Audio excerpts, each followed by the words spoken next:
So, good morning, guys. We are back for a space. Most of it, uh, most of the space today is going to be a bit of a review on how things are going, mostly on the front, to see if it uh, goes hand to hand with what we discussed last time, and also, most importantly, the way forward, given a couple of recent uh, happenings, let's call it like this. But it goes more and more about how the perception of the Ukrainian defeat, which now is not a taboo anymore. You need to start looking around you. It's true that it was a evidence early 2022. Then things started to stall, and then there was this honeymoon phase from May to roughly November, which saw a lot of new tech being given in small or not small quantities, depending which one. For instance, HIMARS was provided in decent quantities for the type of front in Ukraine. Artillery was provided in extremely large quantities, comparable to what NATO can give as it stands, because you need to know that artillery-wise, a lot of NATO countries are very low. So when between 500 and 700 artillery tubes were pledged, that was already something major. That honeymoon phase, so roughly between May and November, ended abruptly when the advance through the Kharkov Oblast towards the Lugansk Oblast was stopped by the mobilized troops of the Russian Federation. And from that moment on, so roughly December 2022, January 2023, Ukraine started piling up L's. It's true that the Russians kept losing material, kept losing men, that most of their attempts to advance in deep fashion were limited, but this is also the war that Russia chose, in the sense that if you see how Russia practices a front-wide attack, you would see that they cover probably between 180 and 230 kilometers, linear kilometers of front as an attack, and the rest of the front is mainly dormant until they need to activate it later, so as to have the Ukrainians defend all over the line. This is the greatest advantage of having the initiative. But then the initiative was given to the Ukrainians. You know why it happens, how it happens. We'll not go back there. The Ukrainian and American head honchos had devised a plan to strategically cut short the war.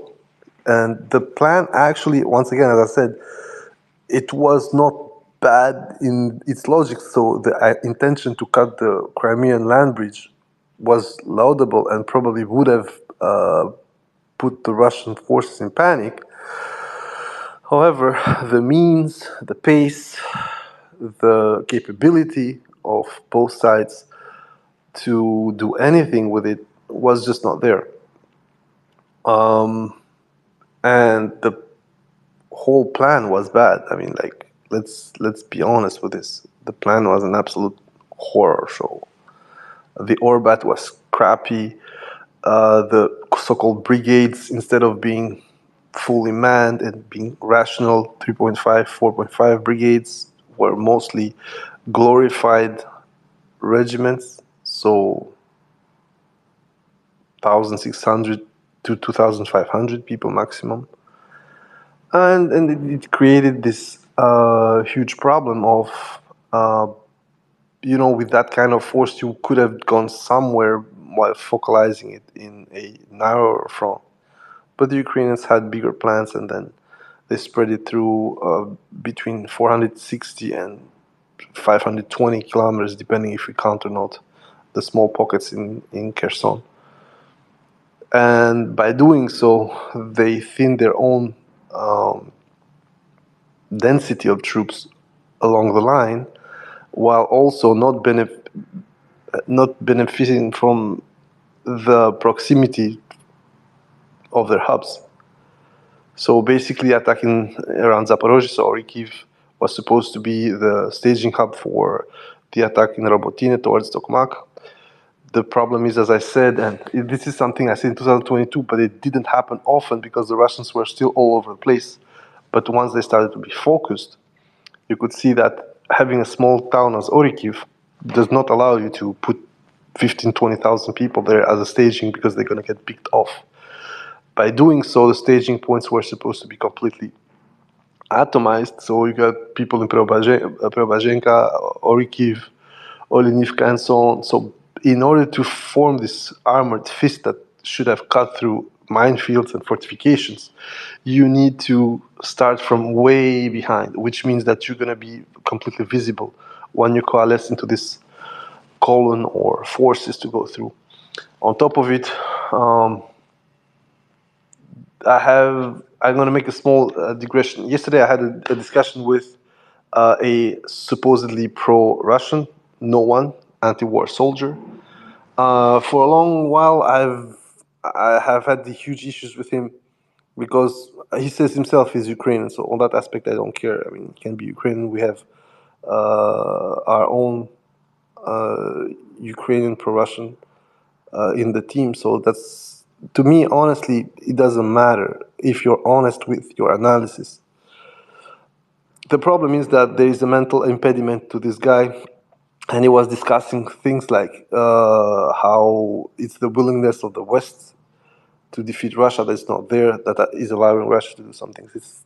To me, it's stupid. But the most stupid part of that discussion was that he pointed out, because a super panel of YouTubers,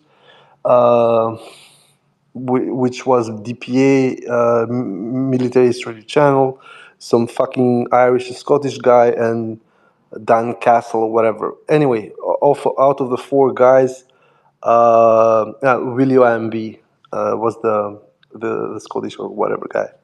All of them at some point tried to give credence to Ukrainians attacking in the direction of Bryansk as a better bet as to attack Zaporozhye. I mean, this is the problem I have with a lot of people around here, and this is how problematic this war has been for a lot of people mentally, I'd say. This affects a lot of outfits. You can have simple YouTubers like these guys. You can have actual paid for think tanks. You can have institutes. I'm gonna go after Rusi either today or in a couple of days. Rand has done some garbage, but unfortunately, Rand, as I said, those people, that we like it or not, they have a heritage, they have a past. So when they are discussing and they are designing something, you can literally understand that while they cannot say it out loud, they still manage to filter truth out of it. So the whole point, as I said here, is that with the Russian being focalized, one of the things that never happened on the Ukrainian side was them to understand the strategic situation.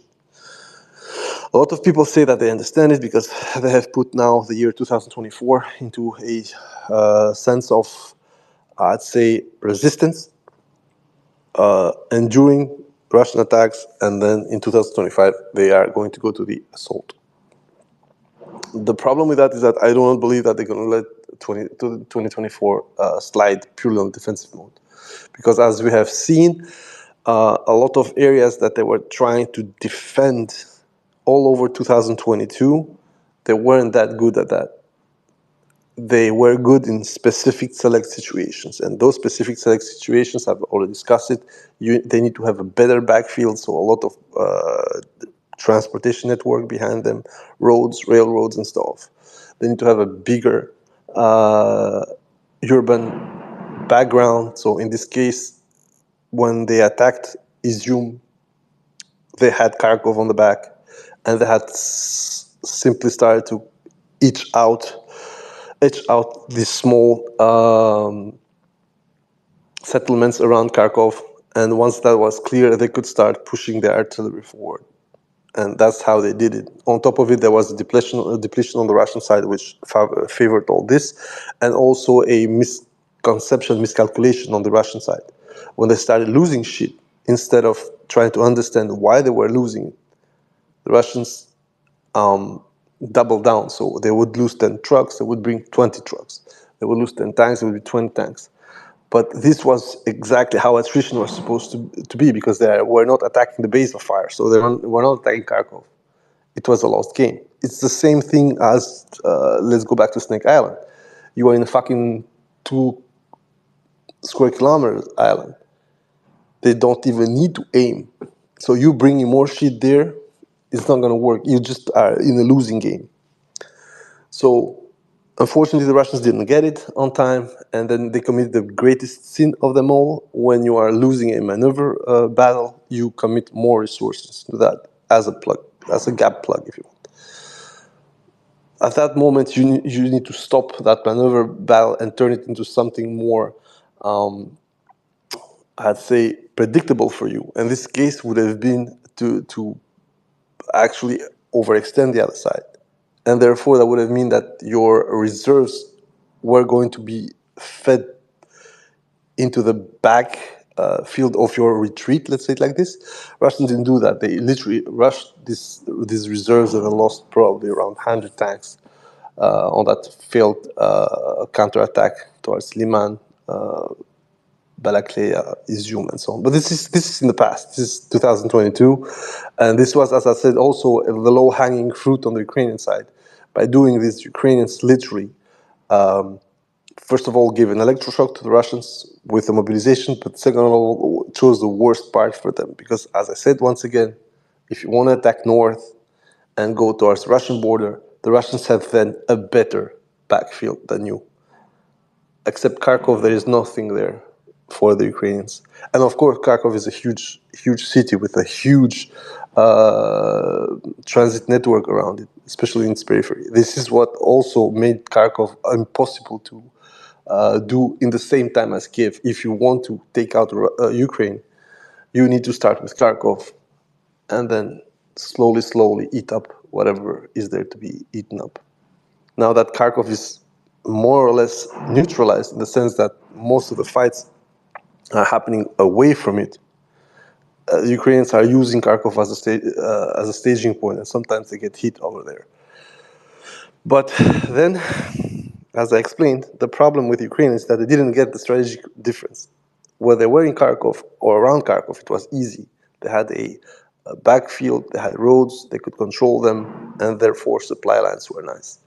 Now the Ukrainians are fighting mostly around Donetsk. So the supply lines for the Russians are pretty short and defended, because Donetsk is straight to the border with Russia. This means that in general, the Russians, for as long as 20, 30, 40 kilometers from Donetsk, are going to get the upper hand when it comes to sustaining their operations. This is what is happening right away. And today, for Poste, on Telegram, literally posted exactly what I told you guys 4 months ago. And once again, this is not me, it's the whole team more or less agreeing to the point that it would be the easiest and smartest thing to do. Also, given if you guys have a visual on the defensive lines that were laid out by the Ukrainians around that area, it's also the easier way to bypass most of the defensive lines around Pokrovsk, and also up towards the Slavyansk Gama, towards Druzhkovka, Konstantinovka axis. So it's smart, and the Russians are going for there because it's. I mean, when you look at the map, when you look at everything, it's the only way to do it. And on top of that, you keep the heights. Attacking through Cheretino, going towards Berezivka, you keep the heights, and then you can even push towards Pokrovsk on the same height level. This is something that is going to be extremely complicated for Ukrainians now when it comes to Avdiivka. They've been pushed down, so Berdish is about 20 to 40 meters under Stepove and then the railroad. And they abandoned Lastochkino, they abandoned Tonenke, it's still to be confirmed, but apparently it's so. They are going to lose Orlovka. According to Deep State map, it's a gray zone all over the fucking town.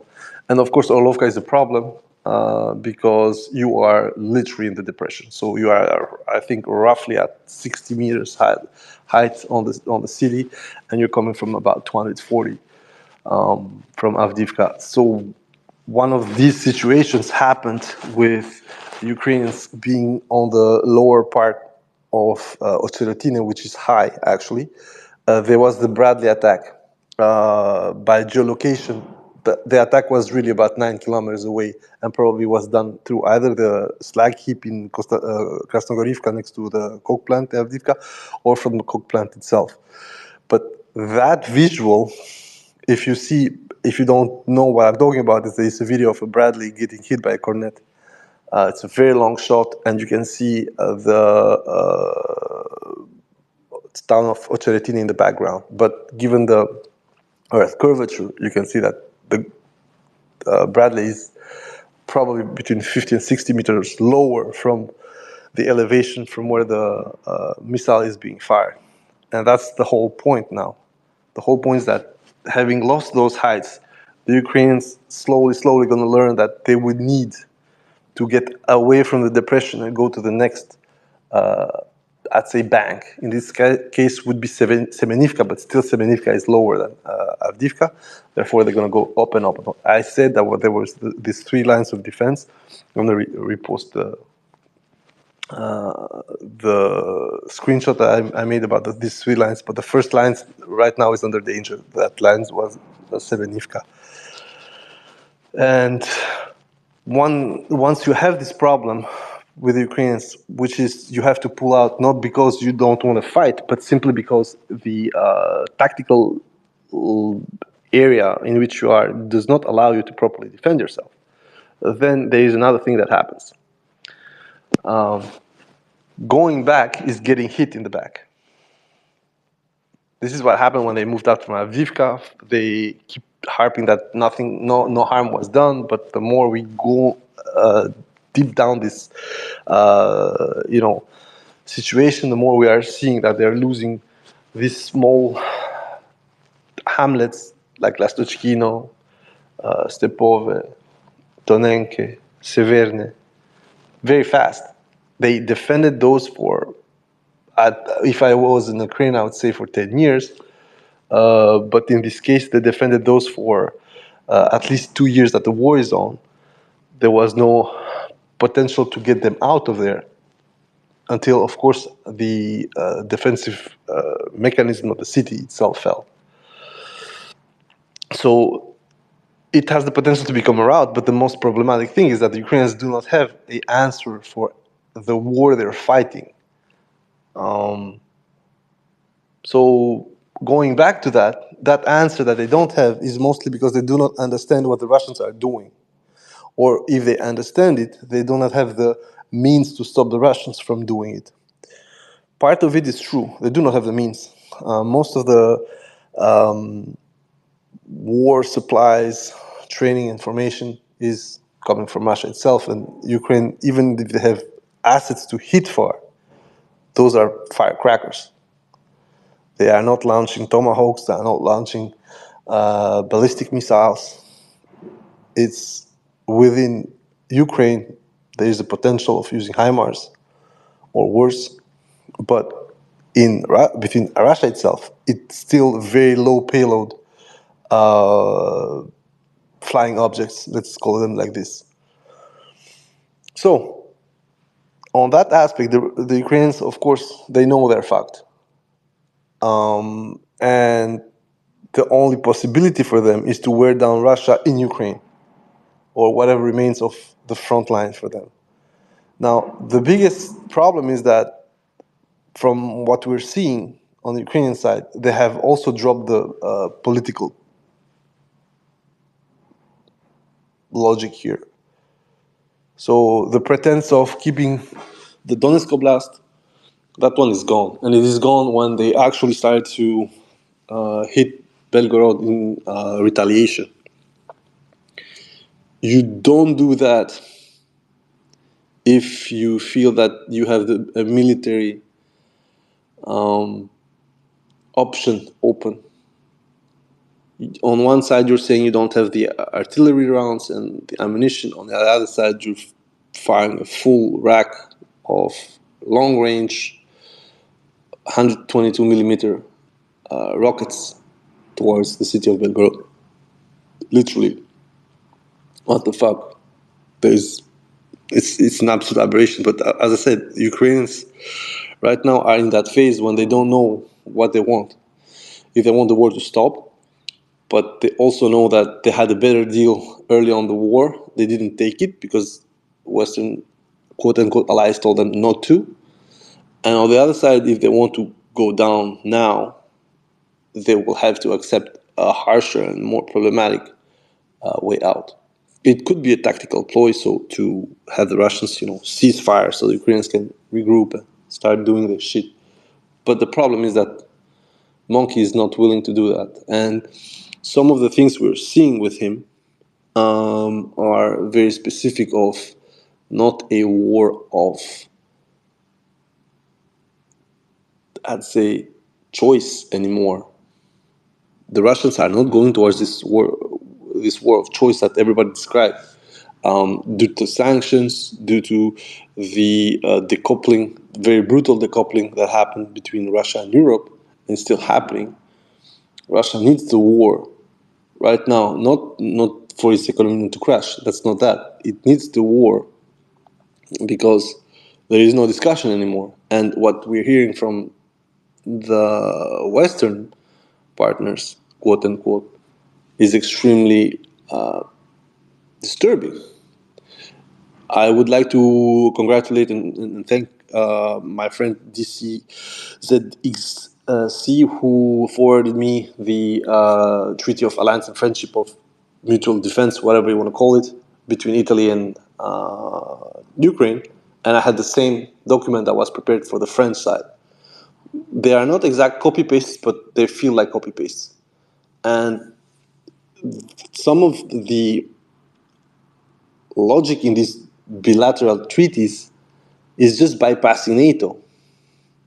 So instead of having this fucking alliance where you're going to have this Article 5, every single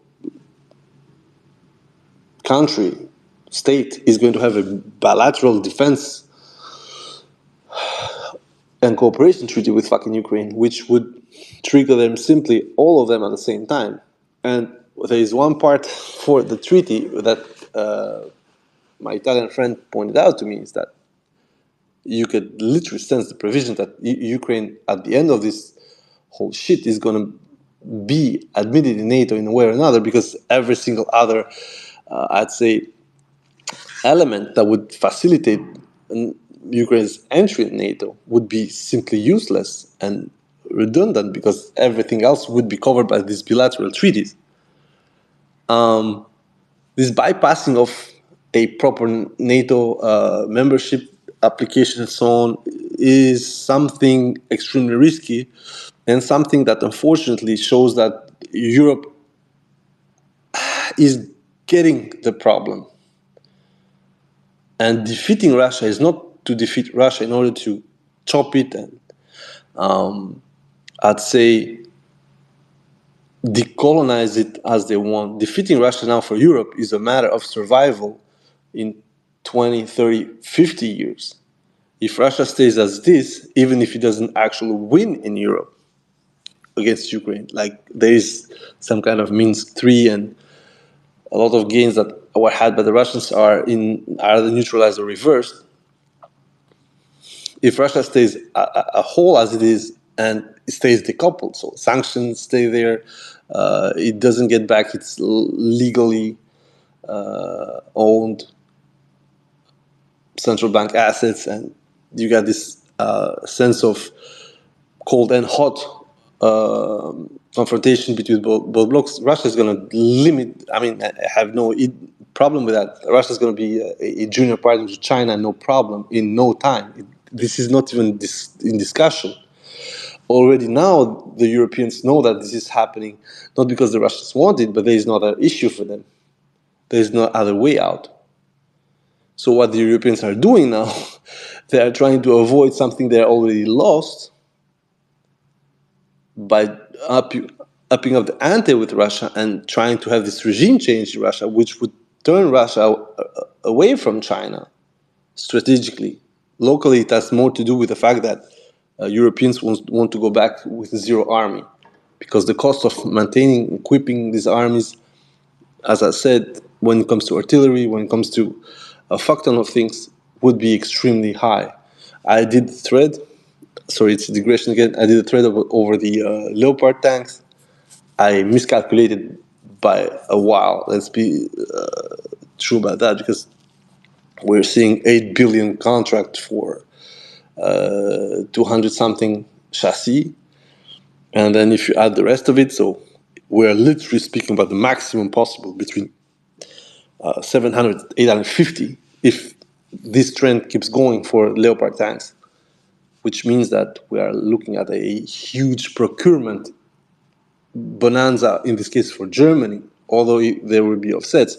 But just the cost of acquisition of these, I'm not speaking about operating them, servicing them, building them as well, because the deliveries are between 27, 37 for Italy.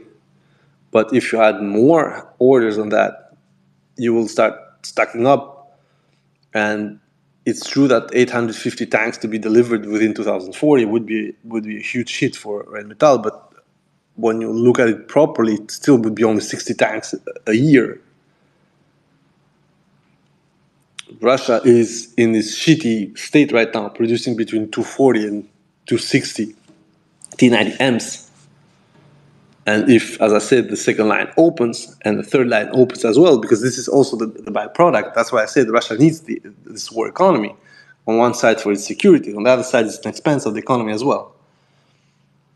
Russia needs it because some of its exits, some of its revenues are curtailed by the fact that Europe decoupled. Europe doesn't need it because Europe is not fighting a war.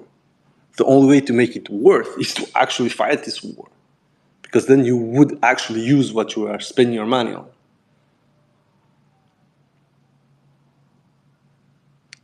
And so what's going on with Italy, what's going on with some of the latest French declarations, who the guy said, yeah, we should talk to Putin. But of course, it's always easy to say that when your side is quote unquote winning, but when your side is losing, first thing you're doing is like, you're going to go back and say, oh, we'll double down and we're going to hit them.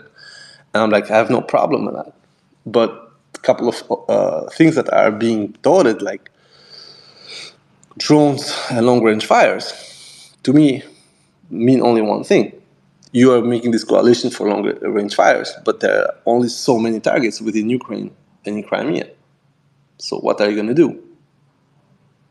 I said that in the group, we have a clear statement of intent. We are putting this in order to fire on Russia. That's unfortunately, it's a casus belli. Because we could have discussed about, scalp and all this shit, because it's applicable to Ukraine. There's this whole technical adaptation and so on. But right now, what you're doing, what you're saying is that you are going to build something to fire it into Russia. It doesn't matter who fires it. You are stating an intent. So legally, I don't know if Macron is like clear in his mind to what he's doing, but this is a huge problem. Once again, you're gonna say to me, yeah, but F-16 is no. All these already exist.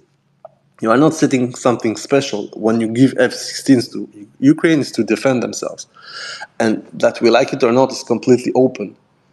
There is no limitation for the US or for the UK or whatever to give that to Ukraine. There is no third clause re-export issue, whatever. You can do it, they can do it. But when Macron comes out saying we're going to build something specifically for this, so basically we are going to become co-belligerents, I'm not sure he's understanding it. But that might also signal is, as I said, that they are going to break up their own quote-unquote order further in order just to, detach themselves from this reality. And this reality in this case is pretty simple, is that the war that they previewed with Russia going all into Ukraine, losing badly, and then making this calculus of, oh, I need my economy, I need my men, I need my army for further issues. I'm going to pull back, negotiate something, not to lose face, and it's fine. But given the disaster that everyone was pinning on Russia, of course, a lot of people didn't understood what happened, and it's true that losses were staggering and so on. But meanwhile, they had occupied the whole south, what they needed. It's a bit of a sunk cost fallacy, but they have it. They still have it. So once you get there and you understand exactly what the whole war was about, as a minimum, you get angry if you're a Western decision maker, let's call it like this, because suddenly you will have to go for it. And therefore, the first counter that happened in 2022 in Kherson that pushed the Russians away from Mykolaiv, so it started around the 15th of March, had a lot of success initially because the Russians were not expecting the Ukrainians to go all in for that. The Ukrainians had agency, were a lot smarter than the Westerners. They understood right away that the whole ploy with Kiev and all that shit, and Arakamian said himself, that was just for show. They just wanted to beat the Ukrainians at their own game, make them literally a landlocked country, a rum state, and then it would have been just a matter of time. That didn't happen, which makes things more complicated for Russia as it stands. But at the same time, what happened is that they had Kherson, this side of the Dnieper. And that alone makes it impossible for Ukrainians with the capabilities they had and will have, and even if they have 10 times more, almost impossible to go beyond that without literally losing a huge part of their troops and a huge part of their equipment. Now, once it got out from this huge big arrow war that everybody was happy, wanted to see, into something more reminiscent of a attrition war with grinding and small advances, everything became more tactical than strategic. So everybody forgot about the fact that you can be extremely tactical, but then lose strategically. Because once you go into an attrition war, your strategic levels go beyond the map.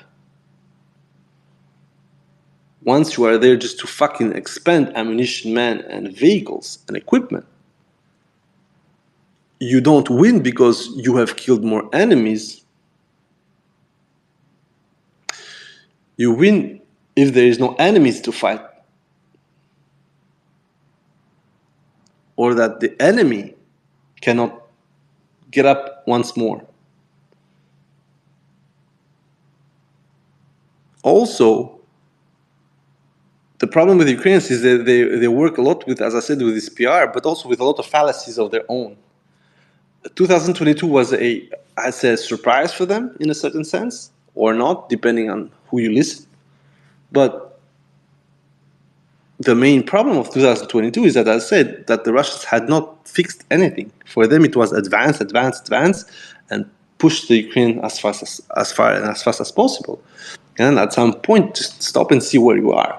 Because the logic, in my opinion, is that if the Ukrainians were so badly prepared, they would run away, and you will have Nikolaev, and you didn't even need to cross Nikolaev, because then Odessa is within artillery range. Then what? Then the war was lost for good, and it would never matter what Ukrainians would do in Kiev or in Sumy. It wouldn't matter, because then they got to the exact contrary paradigm when the Russians have it easier to defend on their own land. And with this situation, the Ukrainians completely forgot what was happening. So when they lost Bakhmut, everybody said it's not strategic and this and that. But Bakhmut right now is weighing extremely heavily on Konstantinovka.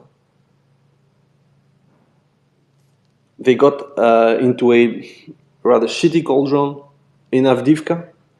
They never thought about, wait, what happens if these guys actually go for it? And then you're seeing that Bakhmut forces Konstantinovka from, I'd say, the southeast, and Avdiivka pushing from the south. From the northeast, and then Avdiivka pushing from the southeast. But if you completely bypass it, as I said, you go to Cheretino, go to Berezivka, and cut that lifeline through Pokrovsk and Konstantinovka, then Konstantinovka is not in danger anymore. It's already lost strategically. But when you look it on the map, you don't see what's going on.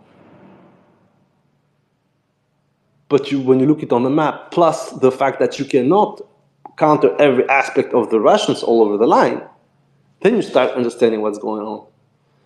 So this crumbling of the Ukrainian side has a lot of reasons, but the biggest reason, and this is what the Europeans are actually understanding right now, is that strategically Ukrainians never thought it would go this far.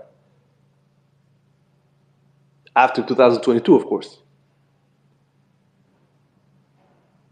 And it's true, there's a sea of bodies. It's true that the Russians put a lot of steel on it. And I told you in October, this is what's going to happen from now on. They're going to choose their battles in order to put the Ukrainians in such shitty situations that they would have to second guess every single step they do. And this is what happened. They defended Stepove like fucking madmen for 3 months, but they completely broke down once the Russians played Super Zigro Bros. I mean, like, this is what I'm saying. Like, a lot of people who are analyzing this war are not holistically seeing it as one should really see it. When you have Americans or French or whatever targeting the Black Sea Fleet headquarters in Crimea, at the same time you're losing control over the railroad in Avdiivka, this is how far removed from reality both sides are.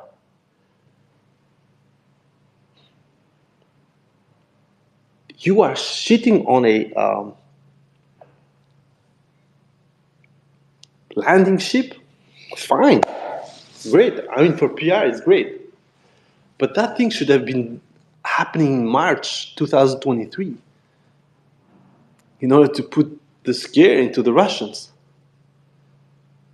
Now you are in February 24. The Russians have laid up 100 kilometers of railroad.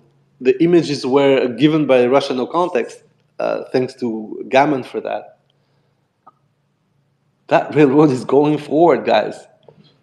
So the carriage bridge will not be needed anymore, on top of the fact that now they have control on the whole of the Azov Sea. So they can basically just have the ships go through the Tuzla passage and then do an internal shipping. Or they can start upgrading Yeisk and do internal shipping. They do not fear. Strategically, right now, Crimea should not even think about being shipped externally towards Sevastopol. And of course, people are going to laugh. Yeah, Russians have lost control. It's not about losing control. You are not. It's not a ship. It's not a naval battle. It's FPVs like on land. What are you going to do? Right now, there is no answer for a quote unquote simpler problem because of the numbers. It's the same thing on the sea. They can just shoot all these small little boats as much as they want. There is nothing to hit them back on, except for, as I said, civilians, their shipping lanes, and the military on the front. So generally, what's going on with this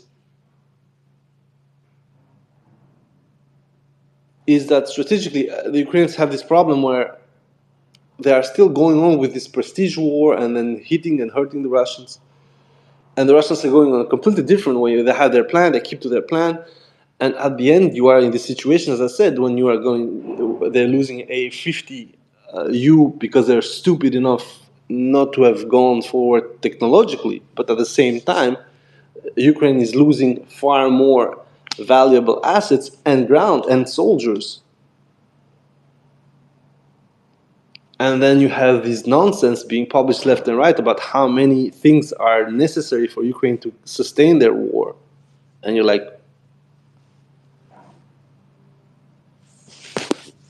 how, guys?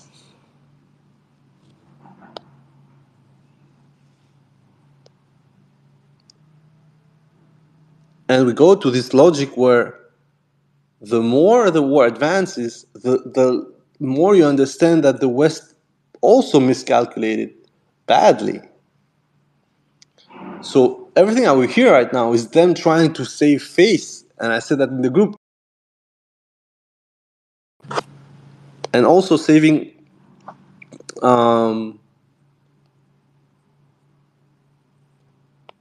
I'd say the whole approach that they had to the war. Like, we are the guys, we own this, we are going to decide who wins this war. The problem is it has gone way too far right now, and we have Zelensky that has signed a demobilization decree, which makes no sense right now, but we'll see how it will be applied. And the biggest issue right here is that what Ukraine should have started doing very early to understand what was going to happen, and what Europe should have done very early towards Ukraine. And I'm not saying putting troops, giving ammo, no, but they should have restarted a longer pattern of war. Because what's going on right now is that even every single delivery that's been given that has restarted, let's say like this, we're speaking about 18, 14, 22,000, sometimes 3,000 from the French. So like it's very, very, these quantities are not sufficient, and then the assets are not sufficient, and then even the command and control is breaking down. We have a small domino effect on the Advivka western side when the Russians right away they didn't stop to clear up. At least some units were clearing up Avdivka, but then they straight went to Orlivke. They threatened Berdishi when the Abrams apparently has been lost. They threatened the whole line right away, and then you have this Severne, Tonenke, Lastochkino, Stepove, and the push towards Orlovka, and probably Berdishi that's going to be have to be abandoned.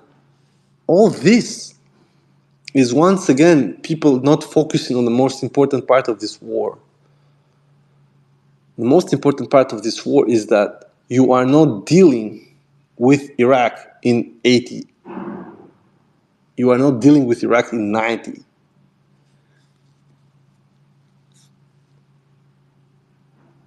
You are dealing with a let's call it a former superpower who has friends, who has a surplus, and who is fully independent when it comes to the core issues of waging warfare. It has enough industry, it has enough energy, and it can have a positive balance of trade, which means that it could basically offset that lack of technology, if you want, by buying towards people who hate the West's guts. And we've seen that everybody does it. Guys in Lebanon buy in England, ship it through Armenia towards Russia. Guys in Kyrgyzstan. The Chinese have no problem selling most of the shit. Kazakhs do the same. Indians are, in a sense, playing double game, and unfortunately for them, I think it's going to backfire at some point. But this is also the game that the Indians want to play. And we will get to a point, to a certain level, when the West will have to pull the trigger, either on Ukraine, either on a larger scale war. And that point, I said in the group, is likely to happen if Russians are forcing the Ukraine so deep out that there's a threat of the whole logic of this war, which is to bleed Russia, backfiring badly. The joke in the group was that they are yearning hard to have the Russians back in Berlin, because that's what might well happen. In a sense, of course, it's not like literal, but on a more rhetorical way, you are going to aim to defeat Russia and Ukraine, but what's going to happen is that because you're prepared as shit, if America is not involved, you risk actually being routed, and instead of helping the Ukrainians stabilize the front or even repel the Russians, you risk completely collapsing the front. On top of it, there is a political issue within the Western quote-unquote allies, which isn't solved. Of course, I'm speaking the American elections, but everything else goes. I cannot imagine how a Italian government is going to survive if, for some reason, you got Alpini getting slaughtered by Russian Mobiks. I mean, like, come on. Plus, once again, the biggest problem I have is that there is no equipment. So if you put the Germans, the Italians, the French, and the Brits together, you might have, at any given time, 500 tanks ready for that, with vastly different repair parts.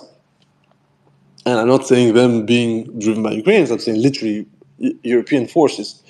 So when it comes to the European intervention itself, without the US, it's going to be very complicated. And then it's going to also open a completely different, I'd say, Pandora box, because once again, for as long as you don't touch the Russian territory, it's just going to be this attrition war. So what you're doing is just putting more oil to the fire, and the Russians are just going to go for it. And even the more, if they're going to see Germans, Poles, and French barreling down Ukraine. Trust me, that's the best way to lose the war. Because then also the Chinese will not be compelled anymore to sit on the sidelines like, what are you doing? It was supposed to be this proxy game when everybody puts a coin and then you play this video game. But right now you are getting in the fray. And of course the Chinese will never send people, but they will be open to sell shit to the Russians. And once again, Rand Studi, Samuel Charap, literally said that the biggest danger, if it opens up into a larger conflagration within Ukraine or outside Ukraine, is that the Chinese are going to protect their interests. And then what? The biggest problem that the Russians have now is that in certain, I'd say, sectors of their military, they are behind. But if they level the playing field, given the inadequate response that the Europeans are going to be able to offer Ukraine, that leveling of the playing field is going to make a sea of difference to the depleted Ukrainian forces, but also to the very lackluster European forces that's going to be sent. Because I'm going to see between 20 and 80,000 troops being sent, first of all, due to the severe limitations that the European forces have right now. And as I said, those are, even if you take 80,000, those are going to last 6 months into the level of warfare we have right now, if it just stays within Ukraine. But if you start aiming at Russia with long-range assets, it's going to go nuclear. This is the whole point here. And people are going to say, oh, but if Russia goes nuclear, it loses. No. If France gets entangled, it's a nuclear power. So Russia's fully entitled to reply in kind. And especially, once again, as I said, if there is a threat to Russian territory and strategic interests and so on and so on. But in this case, we are into the logic where something that I spoke about all in 2022 is not becoming reality. Let's not be fantasizing by that. But the Europeans are talking a certain talk, which might actually lock them into walking that walk and dooming themselves. And once again, that's nothing to do with, oh, Russia's going to nuke everybody. No, it has to do with the fact that if you start this intervention and the US is not with you, and you line up these 80,000 guys, you spread that 4 fronts, and we've seen it doesn't change a thing if it's a Leopard getting hit or a T-64. The Russians have a massive hard-on for Western hardware, but on top of it, they have the exact same assets as Ukrainians when it comes to that. So the defeat of these systems is not even a discussion anymore. What is going to be into discussion is, let's say that you're going to do this bullshit NATO-style operation when you're going to completely try to roll over Russian lines, and suddenly you're going to get a second Rabotino. But this time it's not going to be Serhiy and Taras doing Minesweeper, but Nicola and Jean-François. And then what happens? Because then it will be a war of choice. And then the public in the respective countries, I don't think they're going to appreciate seeing a Taliban-style execution of French bows or British bows, because the Russians are going to go into that mode at that point. If you want to convince every single fucking Russian that they're fighting against fascism, just do this bullshit multinational coalition. And if the US joins on, oh my God, then you got the trifecta. Like, of course, we're into a far more dangerous place with the nukes, but on that aspect, it's just, in my opinion, going to make the Russians more eager to fight and far more violent and savage. That's true as well.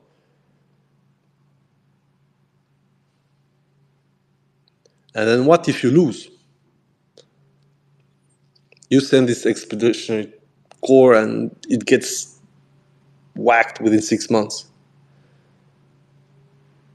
because they cannot sustain this 200 Leclercs or this 200 Lows or this 100-something Challengers and the Ariete. So what happens then? Because your fucking supply lines is 2,000 kilometers from there.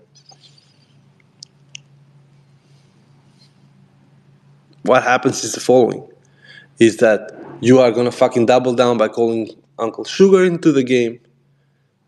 Uncle Sugar coming in, it would be that they're going to be tied in Europe. They're going to try and make it short, but the Chinese would just find it's the cheapest way to fuck up everybody that are barring the road towards being in full control of their destiny and giving a land lease with Chinese characteristics to Russians to the tune of 1 trillion. It's going to be the best motherfucking investment they would do. This is World War One.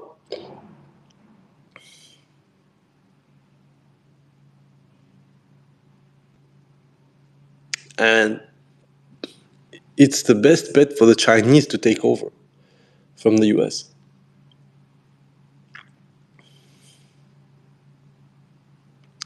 Let's say you lose against Russia, then you're going to have to pay reparations. And no, reparations is not going to be giving them Ukraine.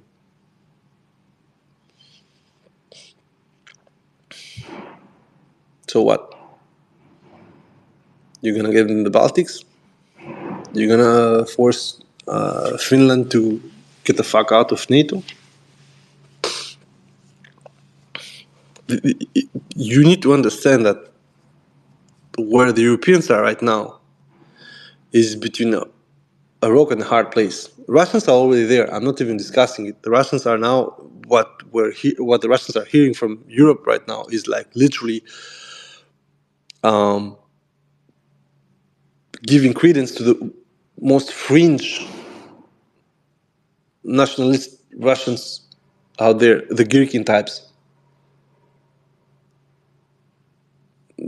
Thank God they're mostly incompetent, so we don't have to suffer a rant. But then where do you stop? Because you're gonna have to defeat Russia properly, which means an invasion to fucking Russia. And this is exactly what's going on right now. Most of the talk for the European leadership, and that's what the poll said, is like we are preparing for an intervention, but a lot of people don't want to do that intervention. Because the Poles are very happy to do this fucking intervention, but the money to pay for it is not going to be Polish. The Poles do not have the necessary assets to do that kind of intervention right now. Mostly because as fucking morons they are, they gave a lot of the extra reserves to Ukraine already. And in order for them to commit like 50,000 people, they need to fucking start making these preparations, stage them, make them advance. It's the same thing that Russia did with full impunity towards Ukraine. The Poles will have to do it towards the Belarusian front. And what's going to happen towards the Belarusian front and border is that they're going to fucking get Iskander to shit. If not straight up nuked. So when people say like, yeah, NATO, this, no, guys, no. It's going to be a lot more messy, and I'm not saying that Russia is going to prevail, but I'm saying that there is a huge risk that the opening salvo of this war is going to cool off a lot of heads, especially in Western Europe. And in this case, they cannot pass it as Russian escalation. Given you are intervening in a war you said you will not be part of. Biden said it, Scholz said it, everybody said it. So you going back to that word doesn't show that Russia is escalating. It shows that you don't have any kind of credibility anymore. And to me, it's normal. I always said it. The West had a tactical advantage with the Russian mistake, the Russian game plan. But right now, they are behind. And it's not the ammo, it's not the equipment. They are behind strategically. Their thinking is in the fucking past. They forgot that Russia is not in the 1990s anymore.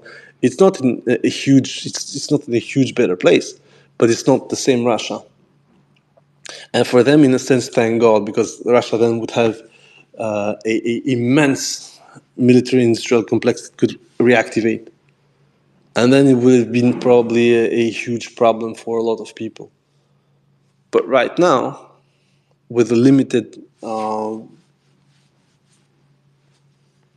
production, refurbishment, and so on, Russia is going to threat whatever the Europeans are going to try and send there as a kind of expeditionary force.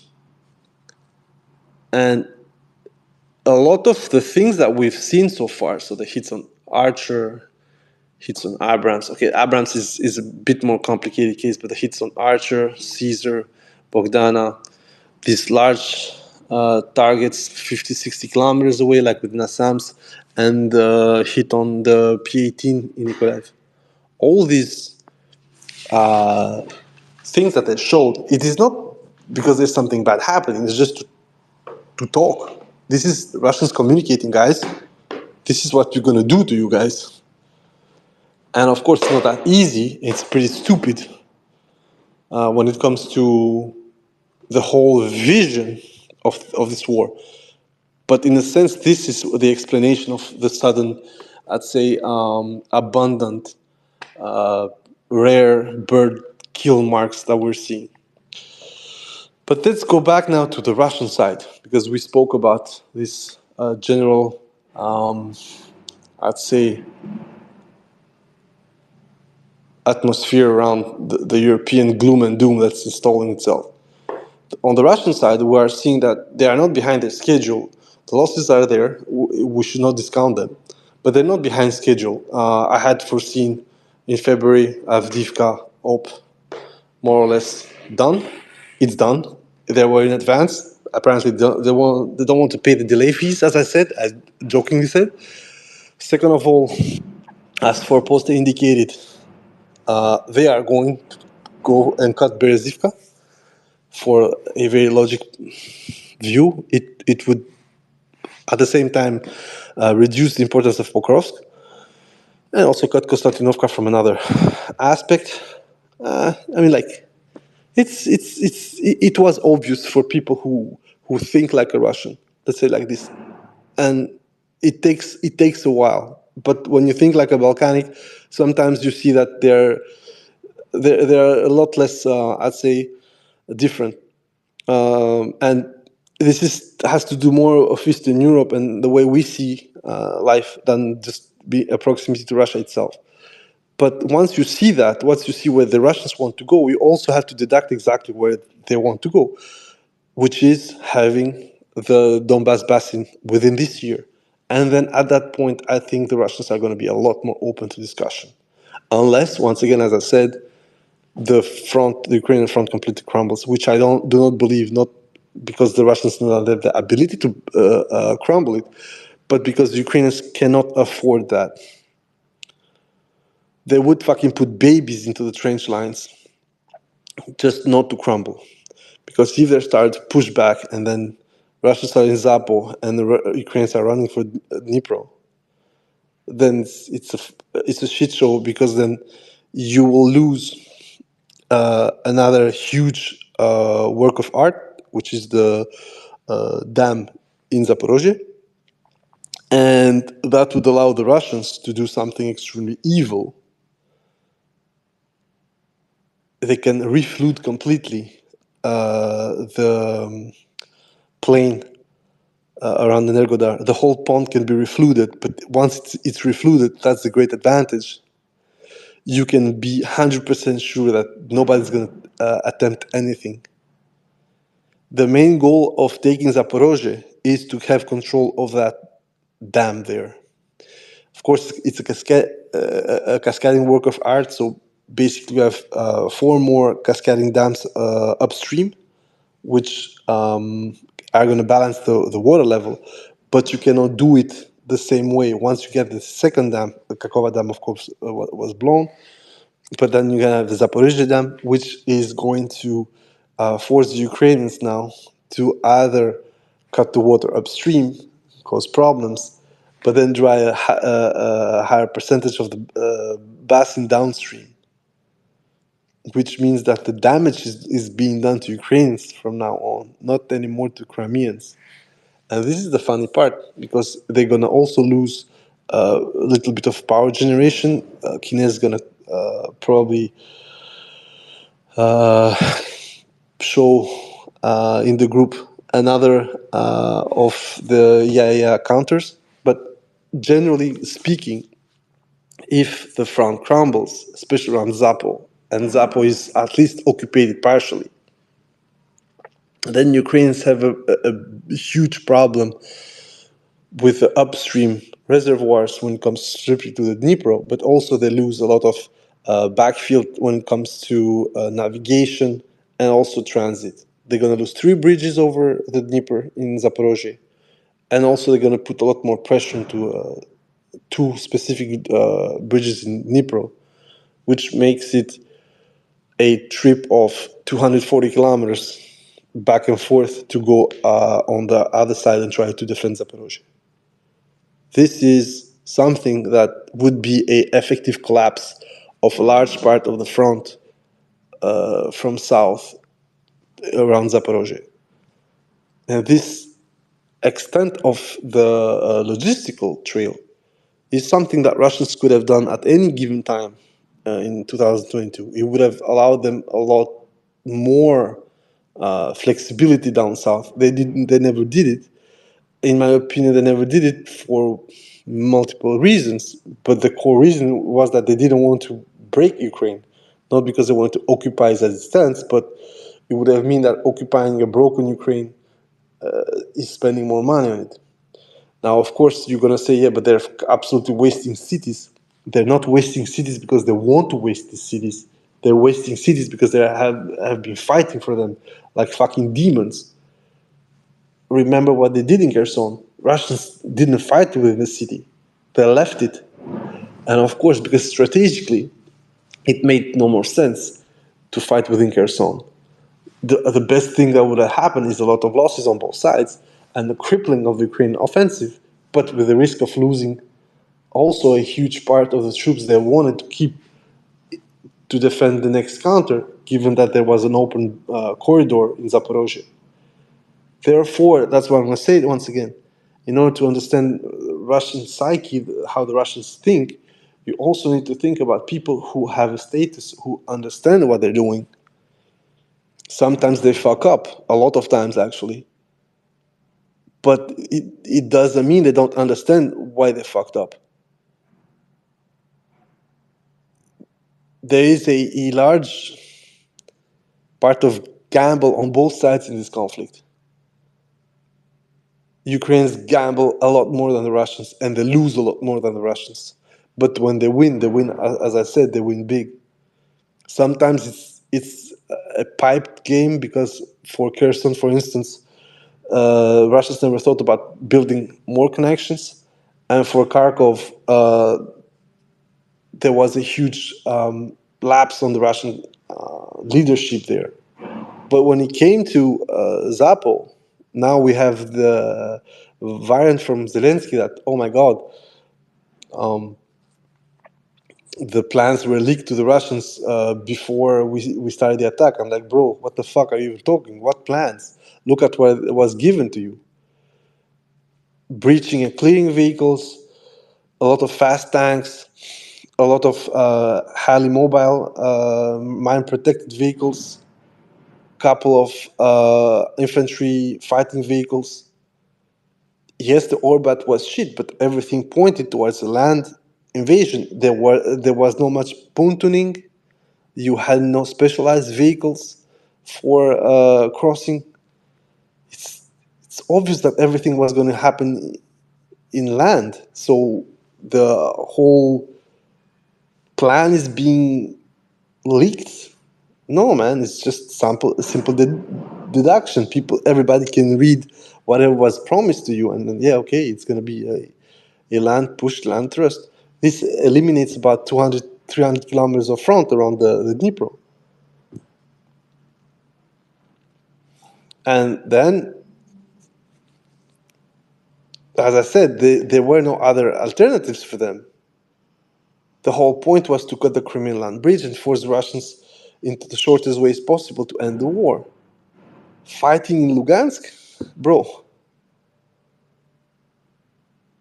we're seeing what happens when both sides are more or less evenly matched and the Russians don't want to push. It's a fucking stalemate with a snail advance. But as I said, this works for the side which has the more to put into this shit show, and that's Russia, of course.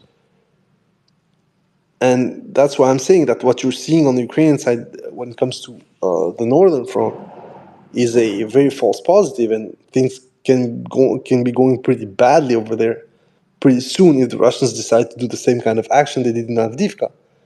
Do they have the reserves for that? We don't know. Do they want to do that? We don't know either. But the most important part with all this is that once again, the Ukrainians cannot admit failure. Even now, the going out from Avdiivka, we have people. I'm going to post a article from the new Voice of Ukraine. I mean, for fuck's sake, the cop is so bad. And then, we were forced to leave Lastochkina to go to a better reinforced line. I'm like, there is none. The only chance you have is to go after the ponds and then walk until the Karlovka Reservoir, which is a far more defensible line. And you have multiple obstacles to the Russian army. But other than that, where are you going to defend yourself? And again and again and again and again and again, the hubris on the Ukrainian side was not helped by their victories in 2022. It got out of hand. On the other side, the Russians learned a lot, but they do not have some of the capacities that would allow them to be far more efficient. So if the Russians had the USSR or the Chinese on full, but that would also mean Chinese surveillance aircraft and shit around, which of course would be extremely goofy because NATO can fly into the fucking Black Sea because of Turkey, because of Romania, because of Bulgaria. But the Chinese, what the fuck would the Chinese do in the Black Sea? So on that aspect as well, there is this geographical situation where the Russians need to solve in a way or another. But if the Russians had that ISR, trust me, you will have tornadoes every single spot, and it would be a lot more destructive for the Ukrainians long term.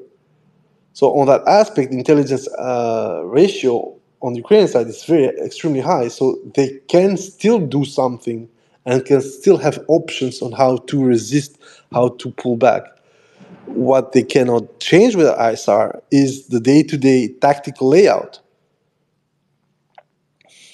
And of course, people are going to say, yeah, but if they get long-range weapons, wouldn't that change? Of course it would, but they already have long-range weapons. They had long-range weapons.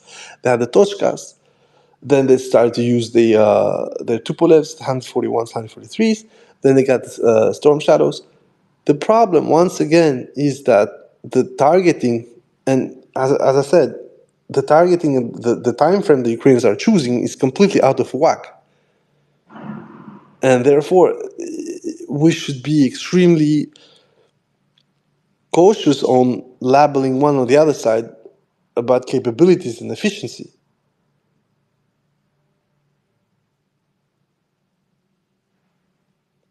And I say, I'm going to repeat again, hitting the Black Sea headquarters while you're fucking losing Avdiivka is an absolute fucking madness. It's a sign of impotence. It's a signal of impotence.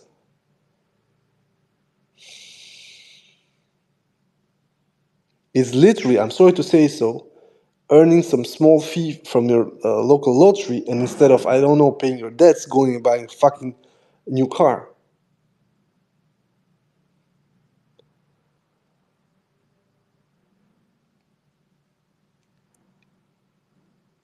And in a certain sense, it's logical because they have been given this shit. They don't have to pay for it. They don't. And this new rich mentality within the Ukrainian leadership is making me a bit nervous, not in the sense that they're going to do something crazy, they've already done it, but because they're not seeing where this leads. So when they're going to lose, the main issue with them losing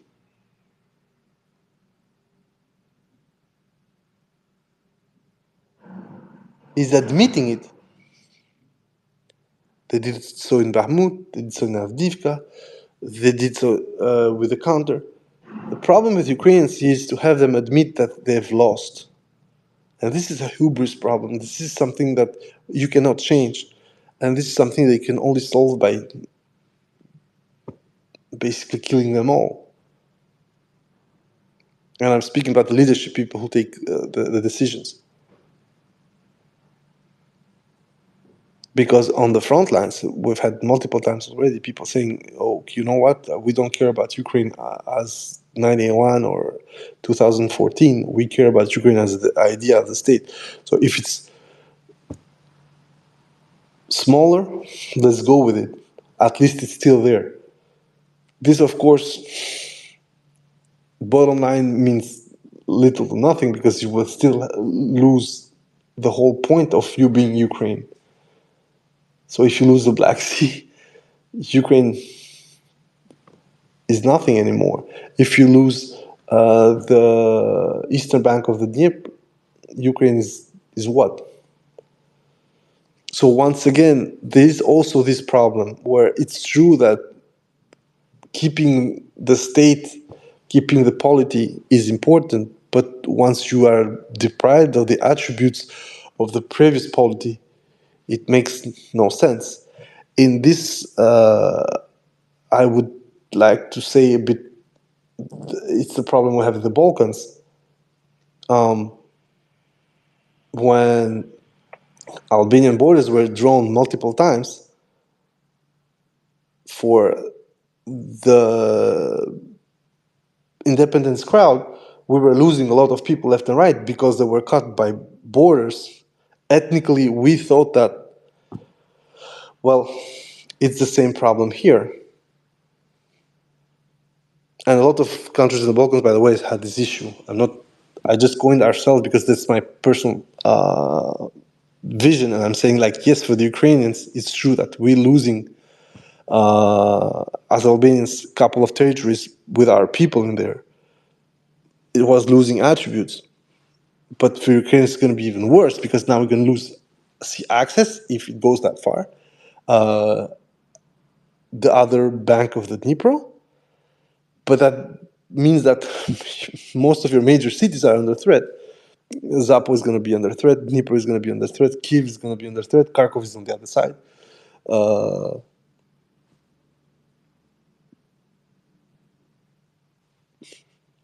And this is where I'm saying that we should help the Ukrainians make that decision, but we should also not forget that making that decision would mean that some guys in the future are going to come with weird ideas,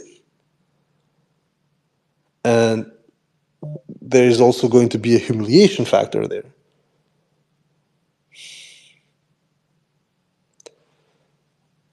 But these are all the steps that I always said about the balkanization of the relationship between Russia and Ukraine. So, c'est la vie. Now, on the purely tactical aspect, because this is something that will close the first chapter of the space, the Ukrainians now have two choices to make. If indeed the demobilization law passes as it stands, because apparently it has passed, but it is effectively applied, that would mean that at least 200 to 300,000 people, if the numbers of the Ukrainian military are true, by the way, so if they really have 800,000 people under the flag, will have to be discharged. If they're not true, if they are more close to what I think, which is between 420, 510,000 people, then it's true that half of that army is gone, and even more.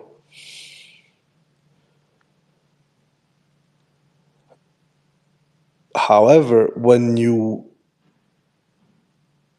look at the law itself, it's very possible that it could just look at those who started the first couple of months, of which probably nobody is alive, or very few people. We're speaking about February to May 2022. So if it's like that, then it's a very cool ploy by Zelensky, which says that people are going to be demobilized, but most of them are already demobilized by the Russians. So on that aspect, yeah, let's wait exactly how the law is going to be applicable. But if it's like that, then, as I said, the Ukrainians need to absolutely find a solution for the manpower, And that solution, as I said, given what they have in store as mobilizable pool, it would be less than 900,000 people within 2 to 4 years that they can really put into the fight, because you're gonna have people from 20 and 45 years old being available, so to say, but you also need to, logistically support these people, but also the economy needs to move on. And one of the things that's very funny is that Ukraine, despite the fact that being an Eastern country, women should be a lot working, the level of employment of women right now is going to hit a hurdle, because women working mean also women having less time for children. So you would say, but it's easy, the men are at the front, so where the fuck are they gonna give birth to? Or if they get like a natality spree of 100,000 people more, then these women for 9 months are out, so the economy itself is fucked. Therefore, the funny part of all this is that Ukraine now needs to make a choice. That choice is not to resist through 2024, but in my opinion, to go to the attack. They need a spark around June, July, just like they did. If the trend from February to May goes the way it is right now, if they keep losing 300 square kilometers per month, given the lackluster results of their last counter, then you have a major problem there.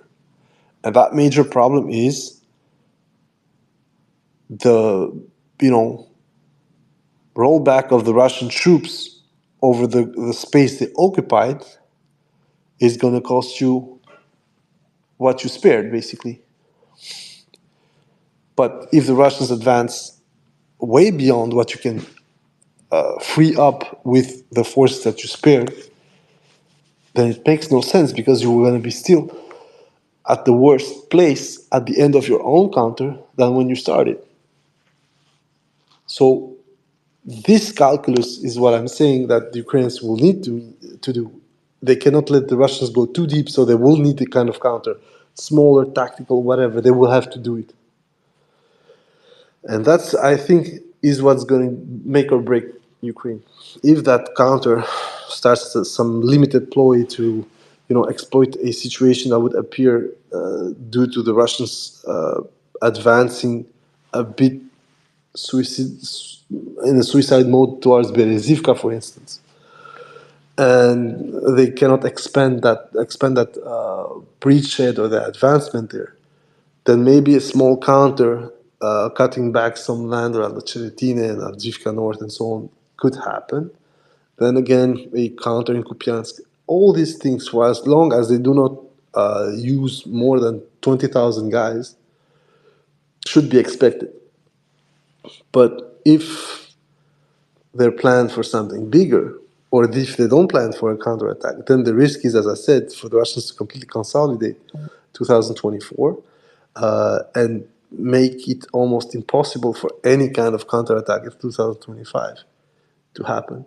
On top of it, we have seen that the Ukrainians do not wage war in the winter. I know people are going to laugh with what I'm saying, but so far the Ukrainians have never been in attack in the winter with any kind of result. Their counterattack from August and September 2022 died in December 2022. They were worse equipped, it's true, but in 2023 it was even worse. They were fully on the defensive and they got routed. Of course, each and single situation has its own, I'd say, specifications and circumstances. But in this case, Ukraine so far has not proven that they can wage war in the winter. Offensive war, I mean. And The counter in 2022, the first counter was in March. And probably, as I said, if the Russians wanted to have a bit more losses, it would have probably turned into a shit show as well in March 22, which it happens in Kherson, by the way. They were stopped after roughly a month of pushing for about 20 kilometers. Then they got routed 12 kilometers back within a couple of days. So there again, the importance of logistics on the Ukrainian side is huge. Now, what I'm saying on the tactical side for the Ukrainians is that, as I said, they need something happening in the summer. Of course, I'm thinking about the F-16s and other foreign planes, but they need something on the ground because I do not see any escape for them in Donbass right now. I would have thought that the Russians would have paused their push in Avdiivka after they got the city. They didn't. They just went straight for the next line of defense.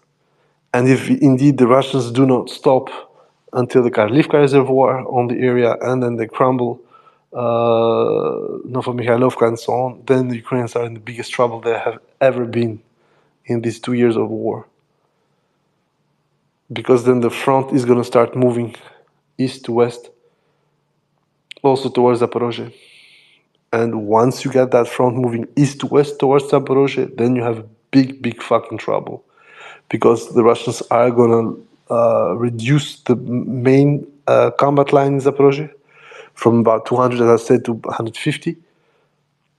And if it happened like that, then your capabilities to counter in the area become that much smaller because you have less space to maneuver. And of course, 150 kilometers is big. I'm not saying the contrary. I'm just saying that suddenly you had a lot less to maneuver, especially if we start factoring in long-range fires from the Russian side.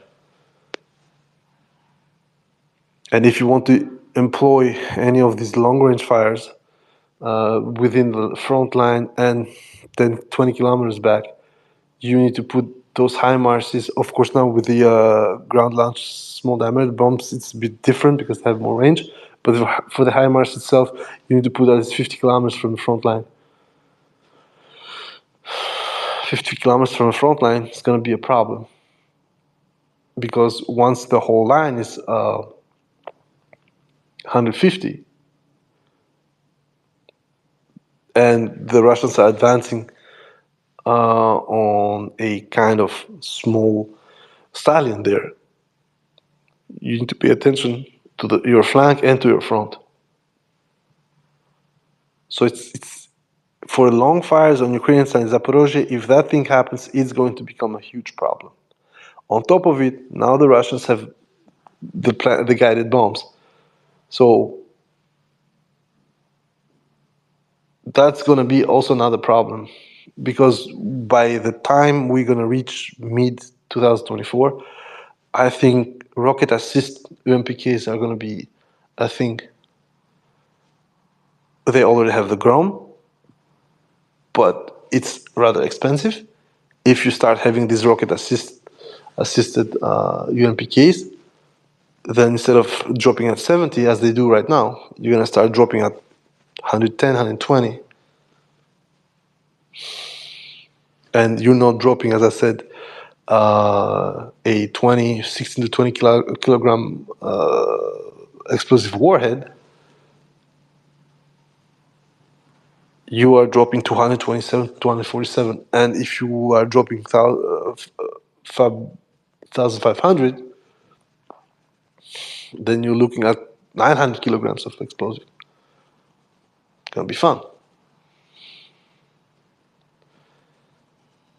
So, yeah, for the Ukrainians, if everything happens as it's looking to happen, they need something in 2024 to stop that part. This whole attrition thing with FPVs and artillery it's not going to work. And as I said, the biggest problem is that with advancing Russians, they're going to be able to recover a lot of shit. So if these guys are on Ceretini, all the losses that are still salvageable in Avdiivka are gone. So that, as I said, from the count, it's like 200 vehicles recovered. Okay, they're gonna be fucking rusty patched, whatever. But who the fuck cares?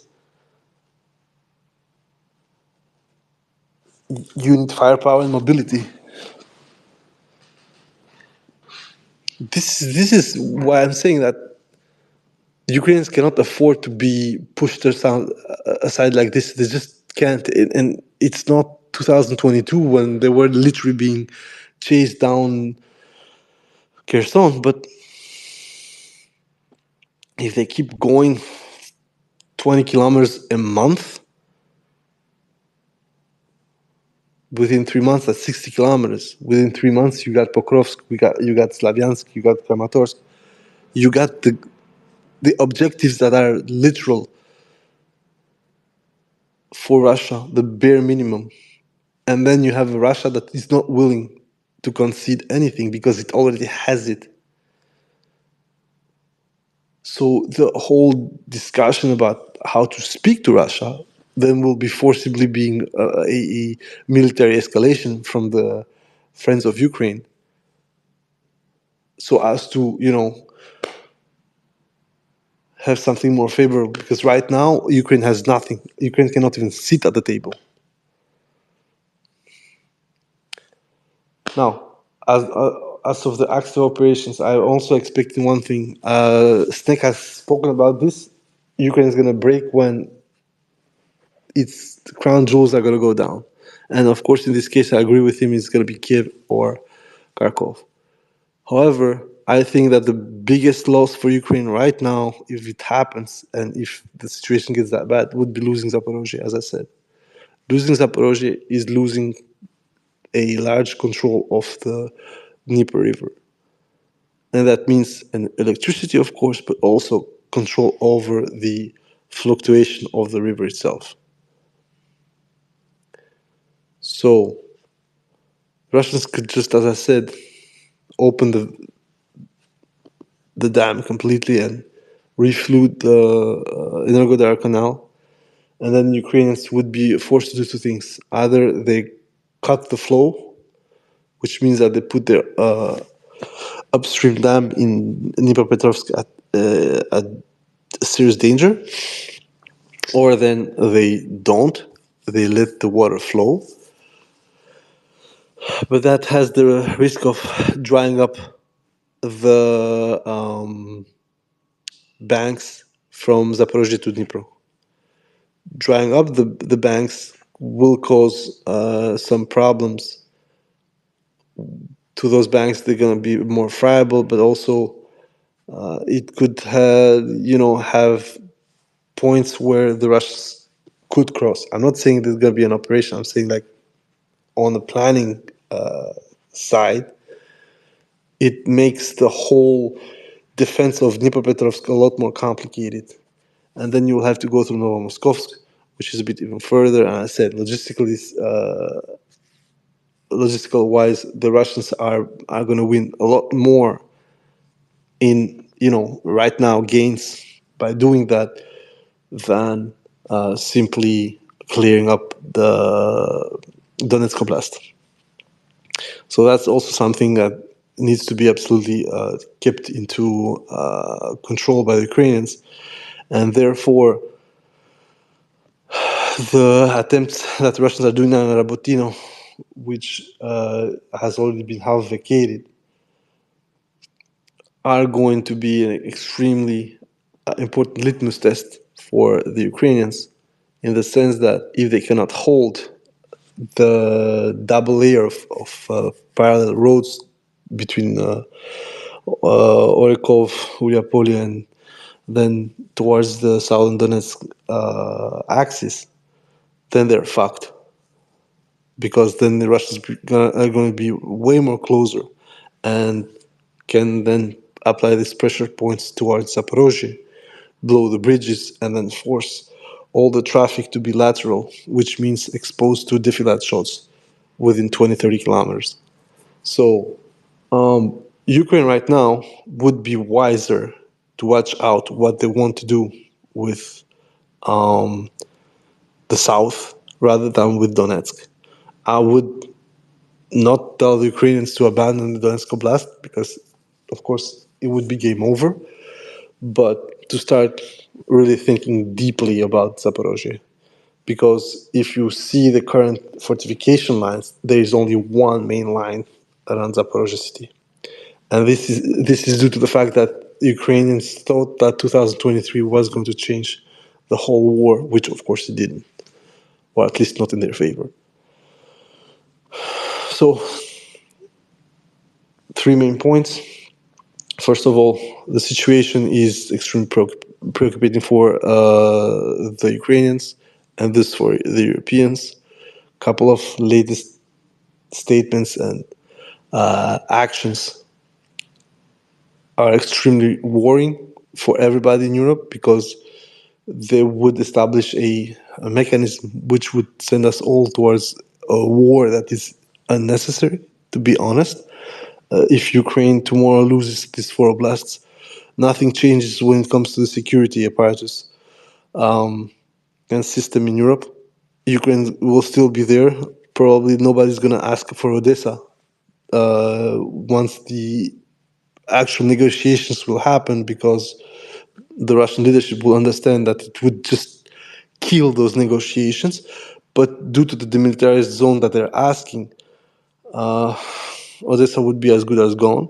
So on that aspect, nobody's ready to do this on European side because the hand that Ukraine has now is the weakest they have ever had.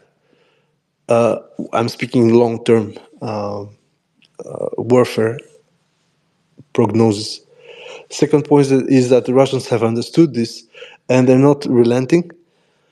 And they're going for smart choices. As I said, they are trying to put these small steps that are almost invisible to people who do not care about actual war strategy or topical and tactical options. But once you put all these small dots together, you see exactly what the Russians want. It's not even fucking like, I mean, I haven't done any military academy or whatever. It's obvious what they want. It's obvious what they're pursuing. And for people not to say that publicly, not speaking about the decision makers, because I'm pretty sure that they understand this. That's why all these nasty words are coming from the Europeans. But the people who are giving this chicken feed to the public, we're speaking Institute Study of War, RUSI, all these smaller outfits like Roshan Consulting, all these guys, they are part of a galaxy of bullshit, which honestly I'm saying like is selling us a defeat without telling us, which would force then the European public to react in a kind of chimp out unless they get hit to the chin pretty quickly. So the second point is basically there are no good options remaining for Europeans right now. It's going to be an escalation. I said that 2024 is going to be bad, worse than ever. And then the third point is that in order for us to avoid a worse 2025, European-wise, then some people need to change. Unfortunately, you cannot change the trees of Baltics, you cannot change the poles. And especially now that they got this, they got their hands on the wheel of the security strategy and military strategy in Europe. The only thing I need to change is the Western European governments. They need to start understanding that going through with it strategically is going to bring a lot less benefits, a lot more trouble, that taking the L in 2025. Negotiating, well, let's be honest, Merkel and Sarkozy, no, it wasn't Sarkozy, guys, sorry. Merkel and Flamby actually negotiated pretty well and allowed the Ukrainians to retain actually very favorable positions on Donbass, and didn't allow the Russians to benefit from it. Like Crimea was sanctioned to shit. You got water problems. It was expelled from everywhere. So Europeans are going to be good negotiators on that, or at least I hope, in order to not give Russia too much of a victory, which would allow us pro-Russians to actually currently have still this Ziegler sense in the back, like this is not the full victory, so we need to stay prepared. If the Europeans completely fall down and bend over, then we have a huge problem, because it would be an unadmittable defeat for the Americans and Ukrainians as well. And therefore, in a sense, I rather go for something of a imperfect victory with legal boundaries, of course, not some bullshit like Minsk, but rather than a complete total capitulation, which one would mean you would have to literally purge the Ukrainian population of the areas you're going to control, because we've seen that even in Crimea 10 years after, you got people having no issue turning against their own connationals, their neighbors, their friends. Unfortunately, this job of purging the territories, not treating them as colonized people, but doing the job. I'm sorry, you want Ukraine, you go to Ukraine. And it's true that it might sound pretty bad, and it will be a form of political cleansing, but it's better than killing these people and shooting them. And once again, I'm sorry to say it like this, but this has been a human constant. You lose a war, you lose the territory, you lose political control, you lose the control of the violence of the territory. The new guys call the shots. Happens to us. Happened to us like for 500 years with the Ottomans. And before that with other overarching powers. Life goes on for as long as you're alive. And of course, I wouldn't appreciate that at all if it happens to Albania. I completely understand why the Ukrainians would be absolutely ass blasted. But unfortunately, they lost sight to what they were before. The guys coming to them are not speaking fucking English or Turk. They're speaking Russian, just like them. So once again, this Yugoslavization of, or Balkanization of this relationship between Ukraine and Russia is there, and it's going to happen. And unfortunately, it should not happen this way, but it's going to happen this way. And that solution is not going to be definitive, of course, not right now. But I think if it happens like that, it would be for the best. Now, the other big problem I have, is that it's going to be the third point, is that we still don't have from the Russian a post-war strategy. Right now, they're so busy fighting the war and sustaining the state through this war that I don't see what's going to happen next. Where are the funds going to go to rebuild a lot of the infrastructure that was destroyed, places that were destroyed, and also who's going to be there? Because let's be honest, the coke plant has been savagely devastated. If you recover Kramatorsk, the Kramatorsk prom has been gutted to shit. So a lot of things there. They even destroyed the historical building recently. So on that aspect, this plan, this is what I need right now. And there is no talk about it. Okay, Mariupol was rebuilt as both as a PR, but also because it was deep into Russian-held territory. But what's the plan? Of course, in due time, right now, it's way too early to speak about this. But it apparently is not too early for railroad and road extension.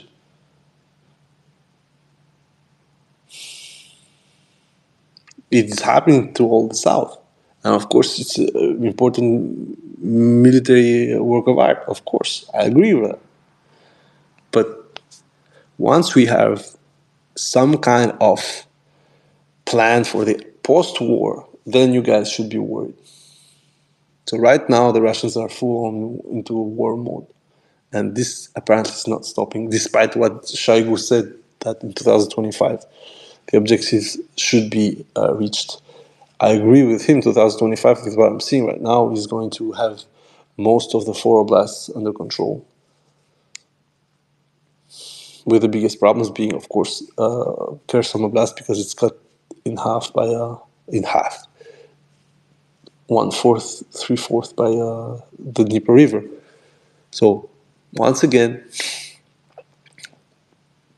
right now, that's the third point. The Russians are still in war mode. They will not change it, and this is, what is also appearing towards what they're doing as choices right now.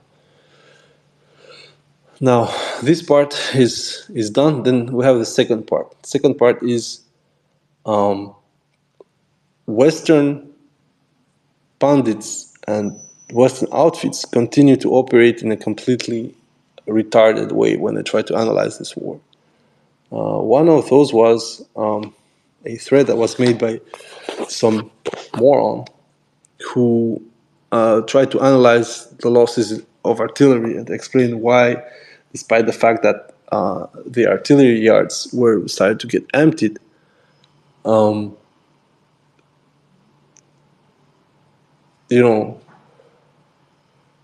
Russians were still going on. They weren't stopped. But first of all, that's what I explained to Partisan Oleg in another thread regarding the artillery, is that this analysis is absolutely garbage, because it speaks about losses and it goes on about sustainment. The problem is, first of all, you need to know for whatever is missing, you need to do a classification. You saw in those storage areas that 2,000 pieces that were gone were mortars, which are extremely needed, but are also the easiest to manufacture. By having all these mortars going out and comparing with actual footage, you can see that mortar losses are rather small, probably to the 100 to 100 pieces lost, because they're highly mobile. Okay, the range is shit and so on, but they're highly mobile. So our problem here is very, very simple. You have these 2,000 mortars that are gone, and you only have 10% or 15% of losses. Your analysis should not be to start going after the Ukrainian military source to equate them with the truth. We know that the Ukrainian military is lying openly, because there are things that you cannot hide. When they start listing over 650 aircraft lost, you open your eyes, you're like, what the fuck, bro? When they start listing 6,000 tanks, you're like, man, no, it doesn't work like that. You cannot hide 3,000 tanks.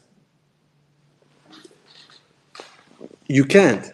If there are 3,000 tanks that have been lost, you should see at least 300 extra somewhere.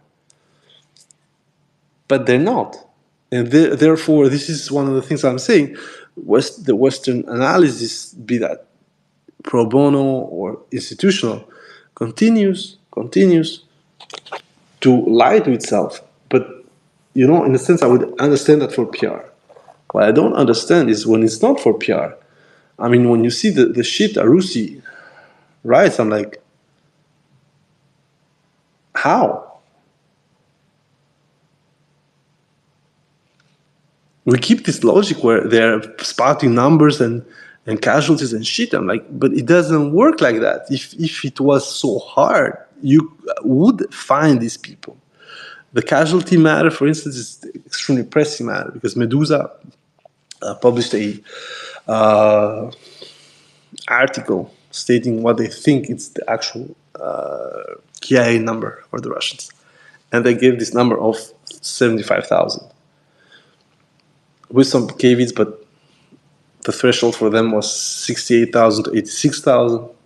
And what I think is that 75,000 is the real number. There are less than 45,000 proven killed Russians in the 2 years of war. However, and this is one of the things I was saying,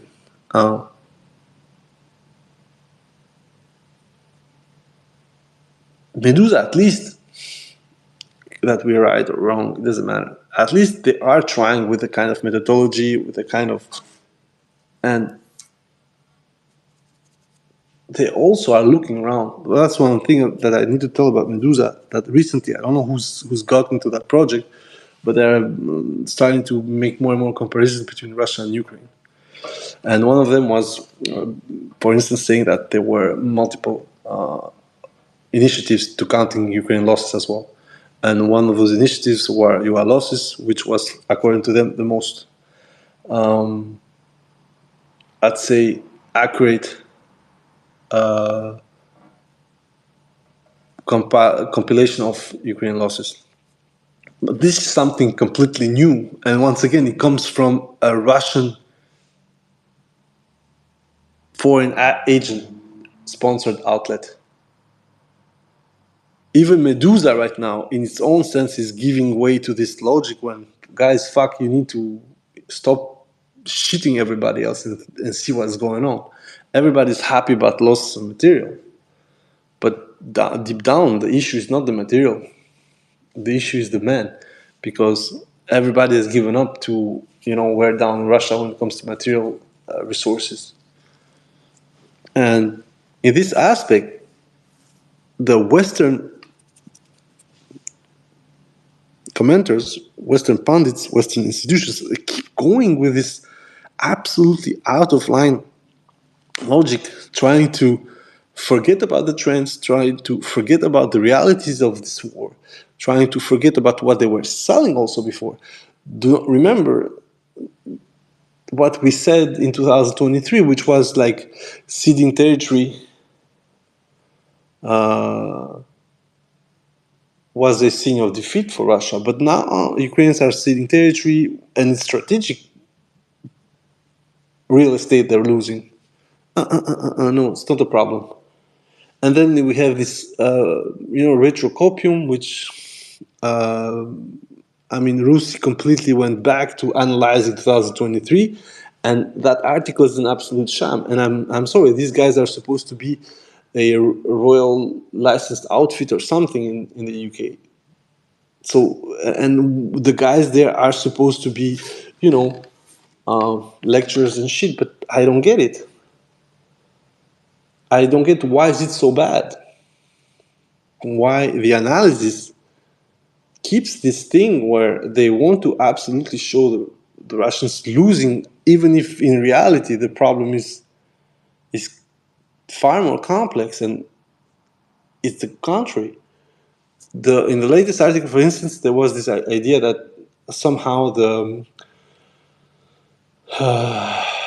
Ukrainian military is 3 times more efficient than the Russian one.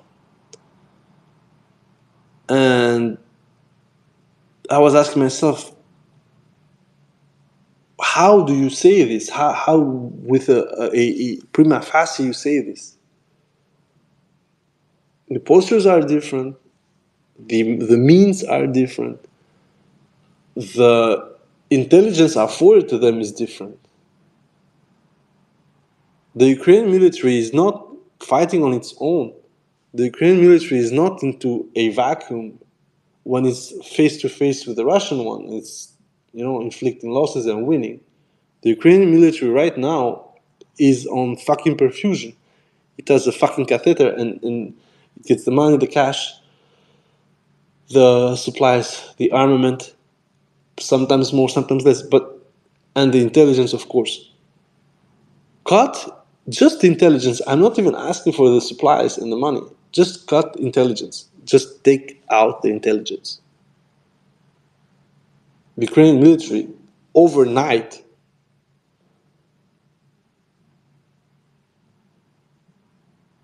would be running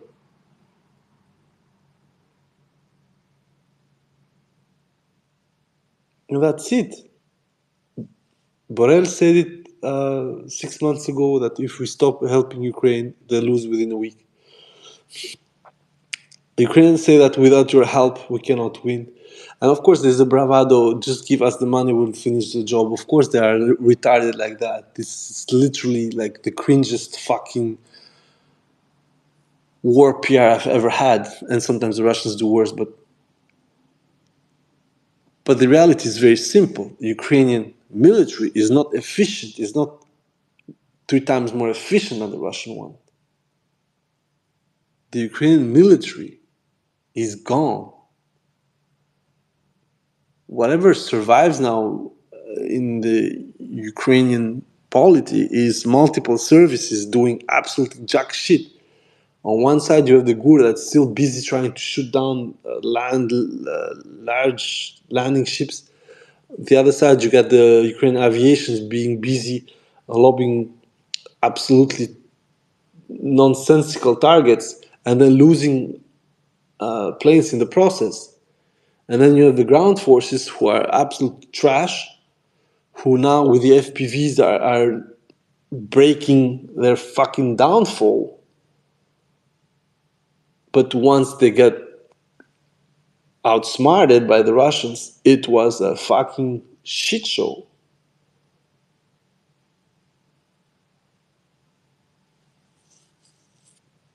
And then you got these cancerous tumors from the CIA and the DOD trying to play their own games, trying also to absolutely mismanage this war help.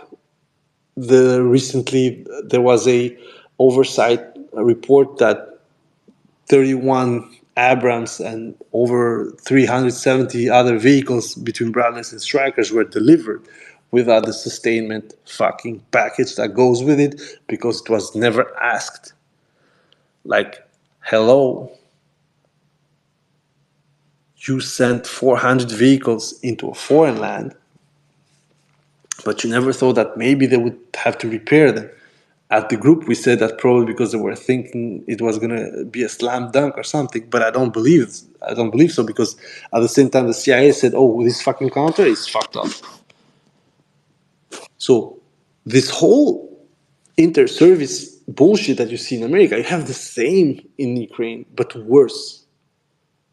They are dying to 1 or 2 PR shots, and it has to be given to them by the GUR. You got the fucking army that gets pummeled so hard that they don't have the troops to rotate, and you got the aviation who, true, they're dropping scalps and storm shadows. True, I'm not gonna lie, and sometimes years, but most of the time all they do is they stay 100, 110 kilometers and avoid to get a R-37M in the ass.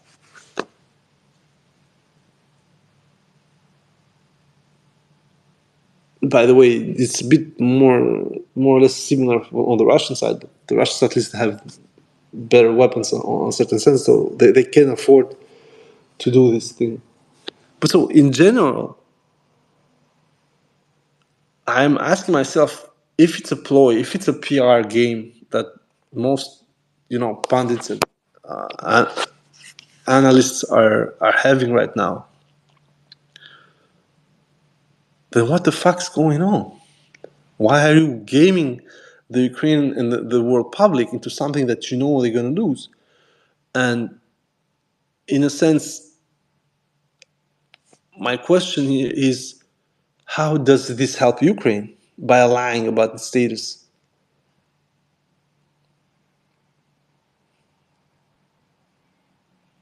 And I'm very scared that a lot of this, because sometimes you have these very dooming articles on CNN, like we have 4 elimination shells to fire, don't have anything. And the next day they show Third Azov literally showering and failing to kill Russians with cluster ammunition. Like they drop 30, 40 on a small group of 12 people. So how, and as I said, then you have them also fire a full rack of grads or extended range grads into Belgorod. Like, what is this? And this literally brings me to the fact that I said I really think these guys are gunning for a intervention now. That's why the artillery is so slow to come through. That's why whatever they're thinking, um,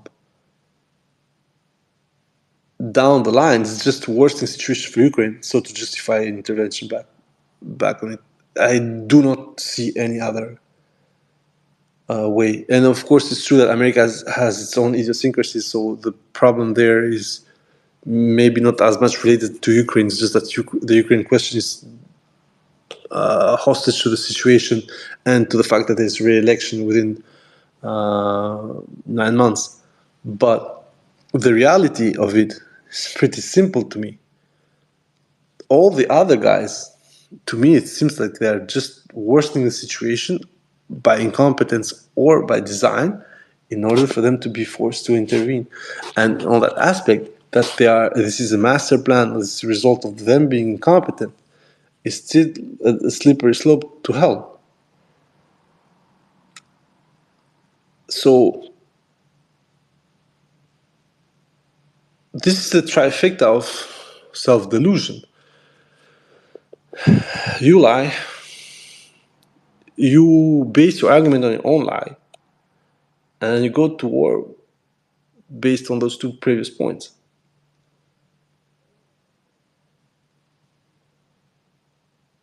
Right now, we are not into post 9/11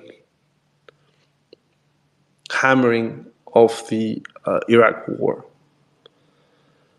But everything I'm seeing right now, the preparation of the ground, the very pseudoscientific shit show that's happening with these so-called, institutions, doesn't leave me much hope for the Europeans tapping out, unless they're being forced to.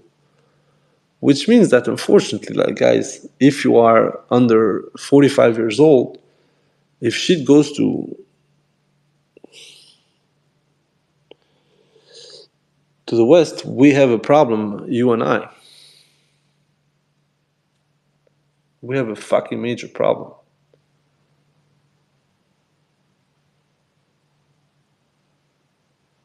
We're not going to be able to deal with it. So, yep. Russia must finish the war as soon as possible within 2025. Not because they're going to lose the war, win the war, whatever, but just that all the ingredients are there for some absolute mental breakdown on the Western elites, especially in Europe. And all these calls, suddenly those calls of we need to prepare for war within 3 years, that initially I thought were completely crazy. When you start connecting the dots, now I'm scared. Because there is no need for this. The only need there is for people who misjudged Russia's reaction and Russia's resilience is literally trying to win something they've already lost. It's gone. I honestly, if I was now with Scholz or whatever, I'd say, guys, you've lost. Just let it go. Doesn't matter. It's gone. And it doesn't matter if Russia holds 20%, 40%, 60% of all of Ukraine. The fact that Russia owns it and you cannot dislodge them out of there is your whole design of the both European security architecture, but also the design of the counteraction towards these so-called revisionist powers that is completely fucked up. We are too much interconnected to try and isolate these people, but at the same time we are, behaving. The European decision makers, are behaving that they're like two centuries back. It's not the 19th anymore. It's not even the 20th. I think that Europe should rather think on how it's going to avoid to be completely clapped by Asia, because they are the frontier. The US doesn't care if you want. They are a fucking huge island. with nukes. And they can make up their own fucking spending. And they're fucking hoarded so much technology that they don't care. But Europe is in direct connection with Asia. And that gateway, well, there are not much of them. You got Turkey and you got Russia.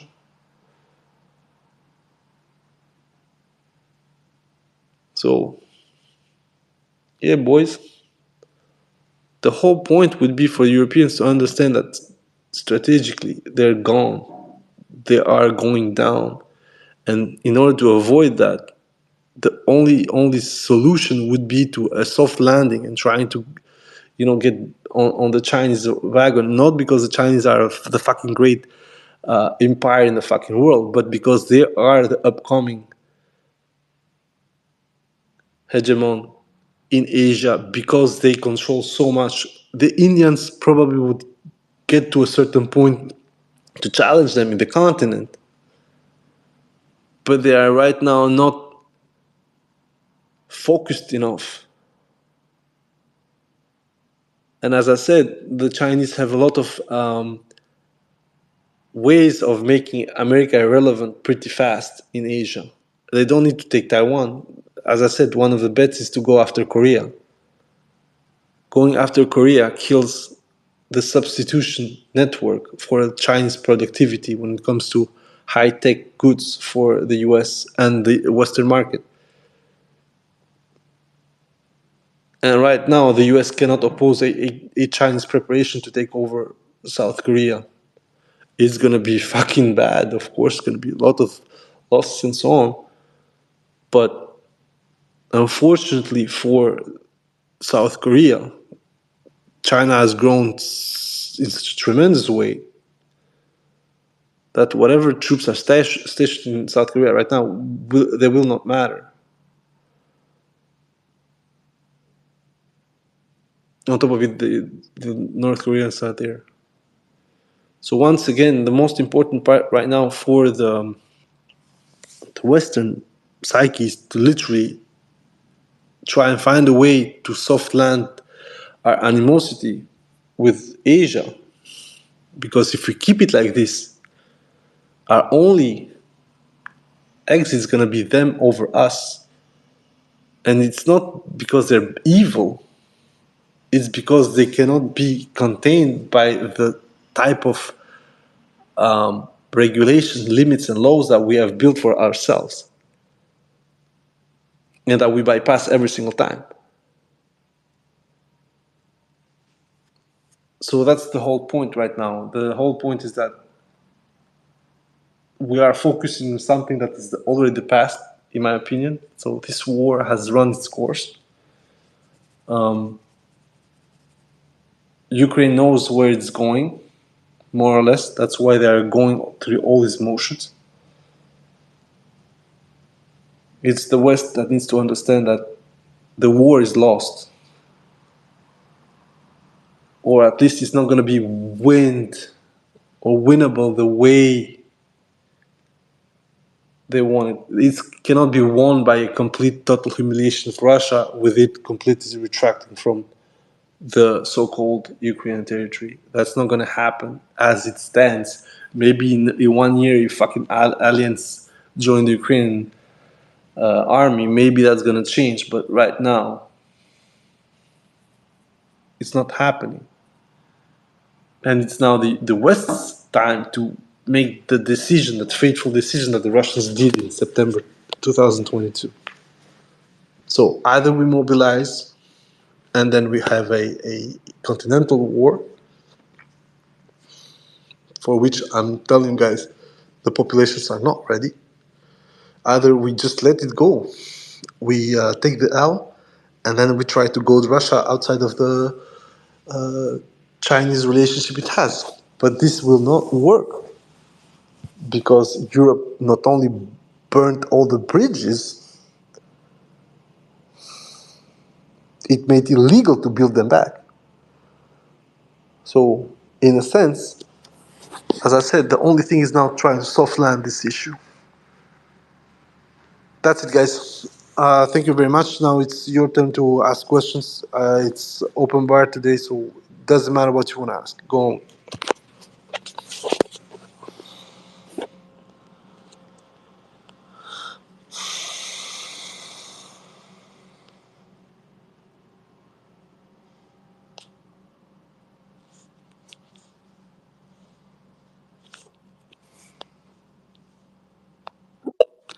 First with Alexandra, and then with our friend Gremlin. Hey, can you guys hear me? Can you? Yes, I can, but I'll first start with Alexandra. Sorry, bro. Sorry, my bad. Okay, No, go no ahead. problem. Yeah, hey guys. I'd like to make a comment about the post-war plans because there were already post-war plans for the Donbass and for the four regions in 2022. They're not divulged, so they're not like open information, but there were plans by the analytical center of the government of Russia already made in end of 2022, and they had three base scenarios for the development of the region.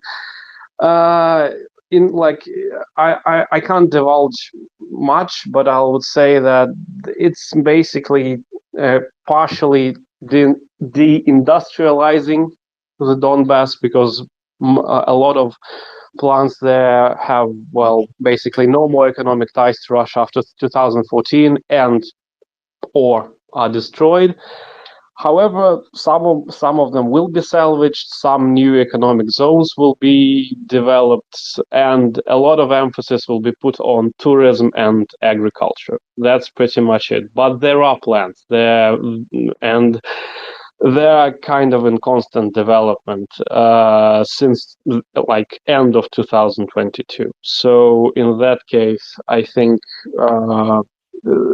you shouldn't worry too much about the post-war situation because a lot of resources are already allocated to that kind of thing. The other thing I wanted to kind of say is that I'm not dooming that hard about the European intervention especially because it's coming from France, and I kind of have that 2013 feeling when France was pushing the hardest for an intervention in Syria in August of 2014 after Ghouta.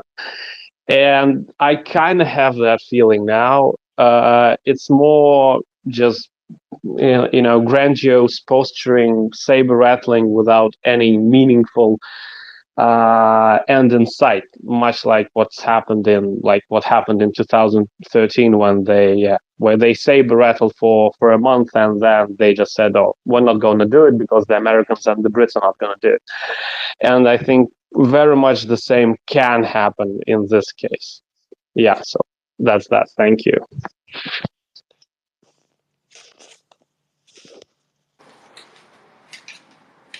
Yeah. Well, just Go a ahead. small intervention. Sorry, Carmen. On the sense, I agree with you for that the aspects of the post-war plans.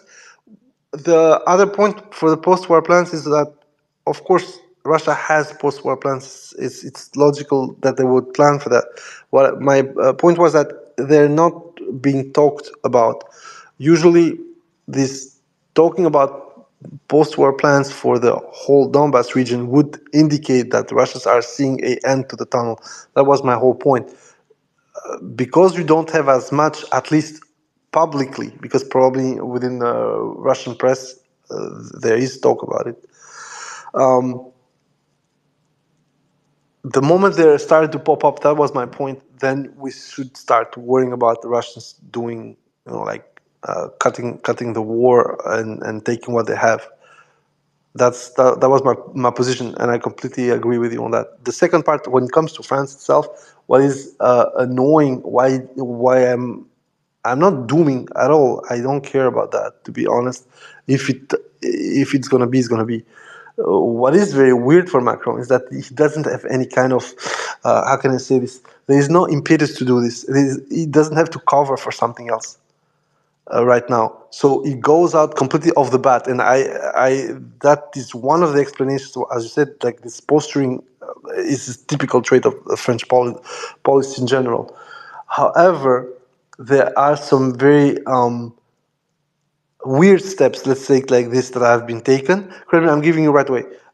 First of all, is that they agreed to send a couple of batches of their own, let's say, call them suicide drones.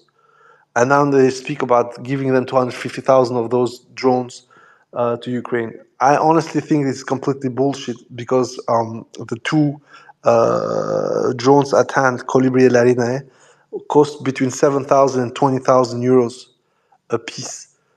So giving them 250,000 of these drones, let's say 200,000 of the cheapest and 50,000 out of the most expensive, is more expensive than actually giving them ammunition for their artillery, which France already cannot do.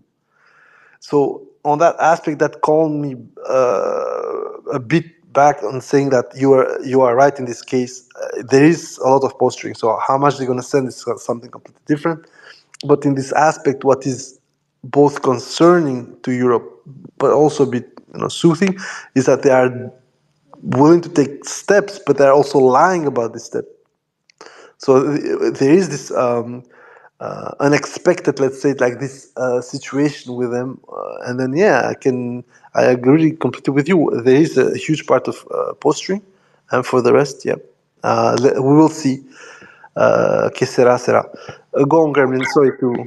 Yeah, no, don't worry. Alexander, you want to add anything else? Go ahead. Just a short comment about the reconstruction is just, well, maybe because I'm like too deep in the context, but I don't know. We had like for the last 2 years, there have been so much discussion about all these reconstruction plans, especially for the Donbass.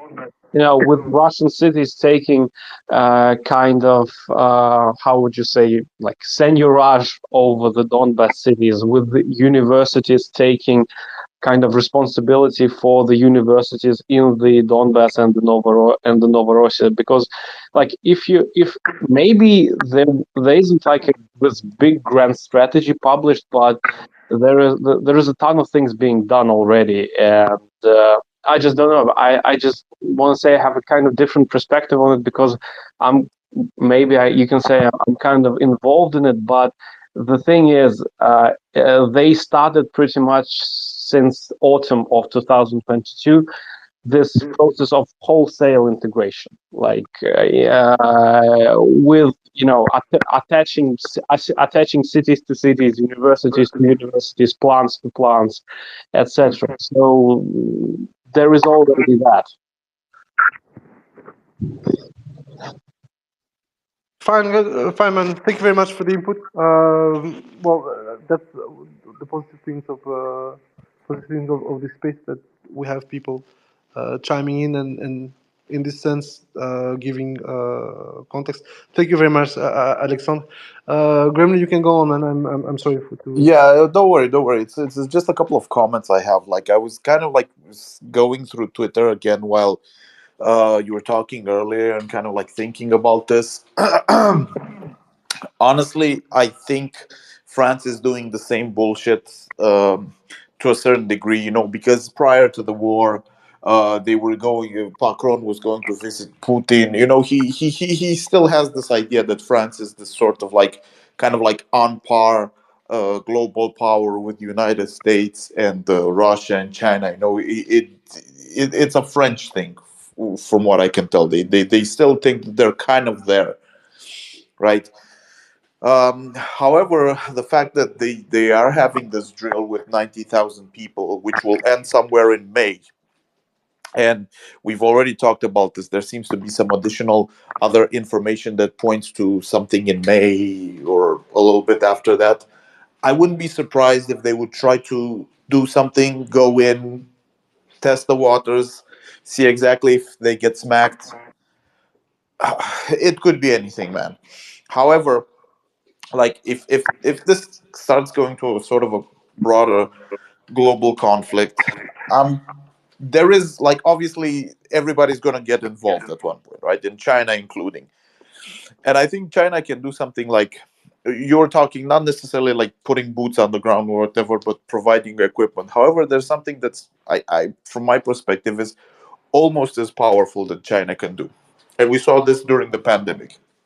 China can just come out and say, okay, you guys are basically in conflict, direct conflict with Russia.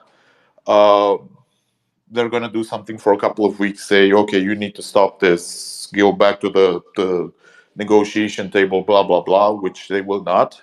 And after which they can, because if you've read like what's kind of like happening in China, the Chinese authorities kind of understand that there's a high probability of a broader conflict within the following years. So they're kind of like preparing their economy, their everything, like in terms of food stocks and things like that. They could simply go out and fucking nuke the economy. Like just say, okay, Europe, fuck you. Like until the war is over, we're not doing business with you anymore. We're pulling out of everything. We're dropping bonds. We're doing the like go full nuclear and just like hit the European economy as hard as possible to make it inconvenient for Europe to go to a war economy and try to win. It's just make it extremely unpleasant for the populace, for everyone, right? I think they can do that, and that's I would say that would be the preferred method. Just fucking nuke their economy, and that's it. Like smack some sense back into it. I don't know. What do you guys think about that?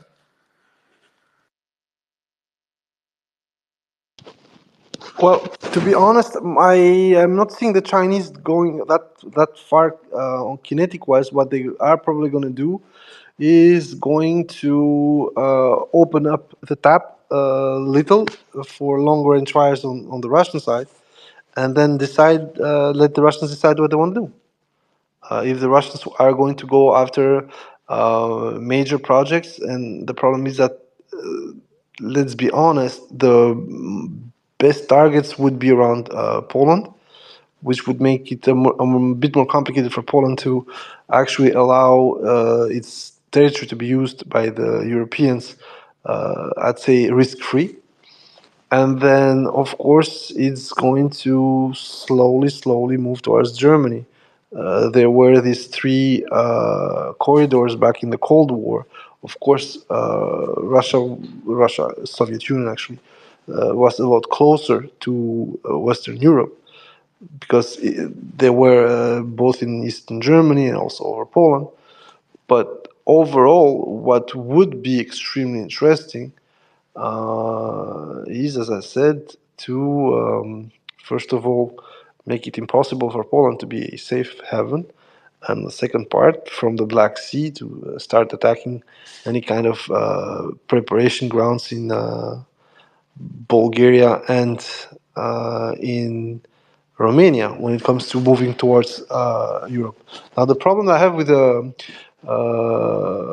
this large scale exercise is that there are a lot of subsequent exercises that are happening with a total of 90,000 people, but they're all over the NATO realm. Let's say it like this.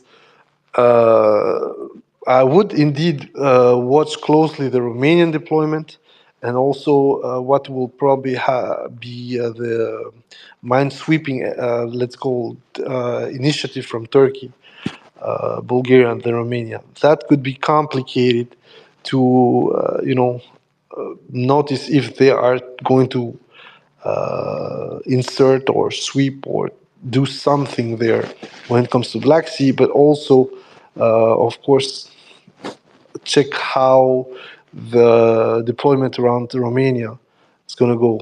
Of course, the target would be in this case Transnistria. When it comes to Poland trying to insert themselves, the exercise over southeastern Poland is about 20,000 people. I do not believe that it would matter that much. On top of it, they would have to go through Belarusian territory in order to go faster within Ukraine, so as to go unnoticed, let's say it like this. But going through the normal border by train, by roads, etc., is actually, it would be mind-blowingly stupid, because it ends at Kiev. If you want to cross over, you'll have to go through Kiev, which means that you're gonna be within reach from the Belarusian territory. And if you want to go through the middle of the country, you're gonna end up either at Kaniv, either at Dnipropetrovsk. Therefore, once again, you're gonna offer the Russians enough opportunities to slow it down. Let's say it like this.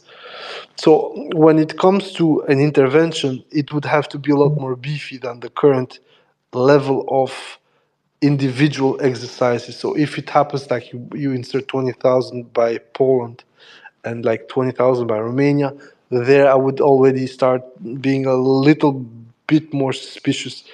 But for so far, I think that the NATO or whoever is going to intervene without 80,000 people, they are not going to last long. This war has proven that uh, you are in a completely different realm. And also, one of the biggest problems is that unless you're going to start stationing airplanes in Ukrainian territory, you're going to have no air cover. Once you are at the Dnieper, it's done. So this is, once again, as I was saying, the best part of Ukraine being such a large country is that with the current, I'd say, combat ranges, you cannot fight in eastern Ukraine if you're stationed outside Ukraine. It's that simple. So once you see multicolor flags on planes trying to land in Ukraine, you see that's on. So your staging points are going to get torched outside of Ukraine. And it wouldn't matter if it's about casus belli or no casus belli. I said,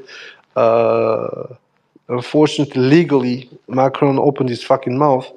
And if the Russians want to be anal about this, they would probably use the whole coalition of long-range fires, the ad hoc coalition of long-range fires, as a threat and therefore a potential casus belli.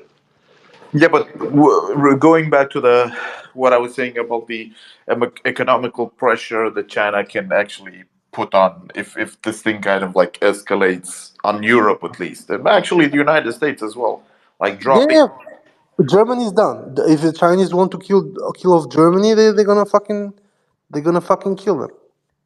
It's export wise, given that the Germans are being extremely bullish, then probably Germans are looking at 300 to 400 billion euros lost, and that would send the whole economy into a tailspin. I completely agree with you. The problem I have is that Europeans, if they are in that war path, will have a little bit of time before they get completely fucked. So that time, that those 3 to 6 months, are going to be extremely painful for everybody. Therefore, that's what I'm saying. I agree with you. I completely agree with you. The pressure points from the Chinese towards the Europeans are extreme.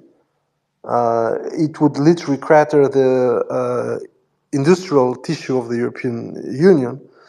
But on the other side, as I said, the point for Europeans and for the Chinese would be to rather soft land it. So a small flare up, economical flare up. I agree with you. And then the European get the lesson, and either Uncle Sugar comes by, either they just give up, and then the war for the Russians, quote unquote, is won. Now, once again, all this is hypothetical. I do not think that there's a consensus right now to put anyone in, and every kind of solo infiltration in Ukraine from one or two or three or four local powers is bound to end in tears. Especially if the Poles want to go without the Germans, the French, and the Brits. If they want to go, it's like a Polish-British initiative. It's gonna end up in tears anyway. And the best part of it is that the Brits are just not talking about the situation. They spoke about it in 2023, but right now they're not adding more fuel to the fire. The only two parts of this shit show are literally Duda and Macron. So yeah, guys.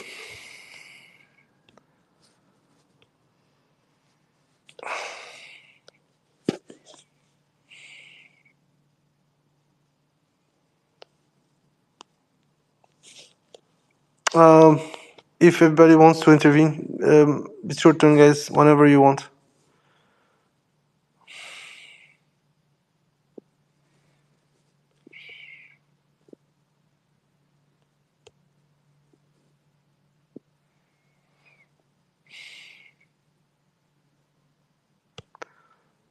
Okay.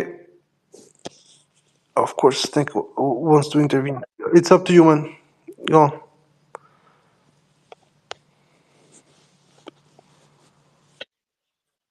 Just a quick question. I actually missed the first part of the space, but like everybody's kind of messing around, freaking out with the Macron saying that that there's the possibility there would be some kind of deployment in Ukraine, and then you quickly have like disavowals from other European leaders. I mean, the thing is about this, like he wouldn't have said this, I think, unless there was actually some legitimate discussion of this actually happening.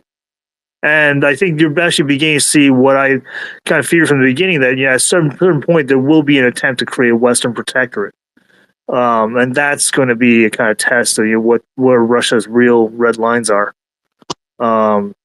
Like I just like the thing is with all this speculation is the last thing that is perhaps needed is some kind of volatility or some kind of unpredictable outcome, like say let's say the next president of the United States is Donald Trump trying to flip the chessboard by trying to negotiate his way out, and then if negotiation fails, you're going to flip the chessboard and say, "Oh, well, we're just going to put the army in Western Ukraine. What are you going to do about it?" Or do some kind of sneaky attack on Russian forces, try to pass it off as Ukrainians do it. I mean, the same way the same kind of shit that that ended with unpredictable outcomes like the strike on Soleimani. So in this sense, like this is we're entering a period that could be tremendously volatile with unpredictable outcomes. But if none of this comes to pass, then what we kind of expected for this war to kind of wrap up with a sort of grinding down of Ukraine in 2025, that will probably happen. But yeah, I mean, all this stuff is coming out in the open because the Europeans are desperate.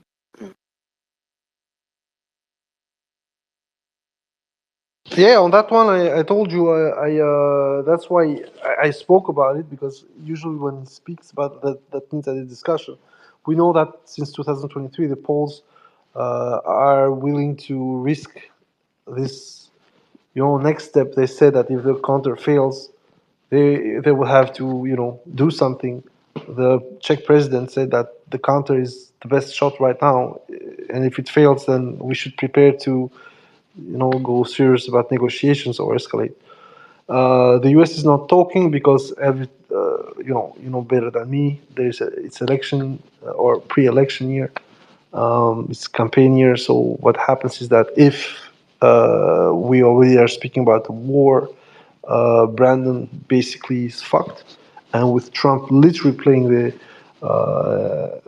peace card, I don't think that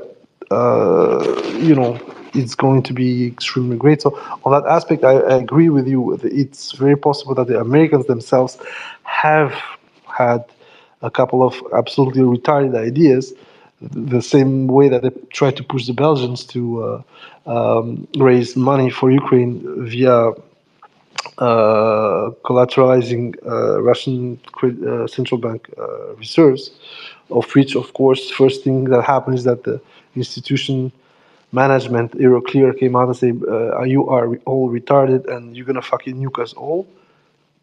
Once again, there are these little steps that are coming from somewhere that everybody's picking on them. So I agree completely with you on that one. There was some talk there.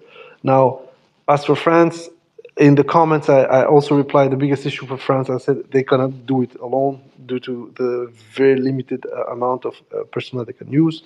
However, if they are convinced that multiple people want to do that, as I said, like you would have French, British, and Poles trying to do this shit.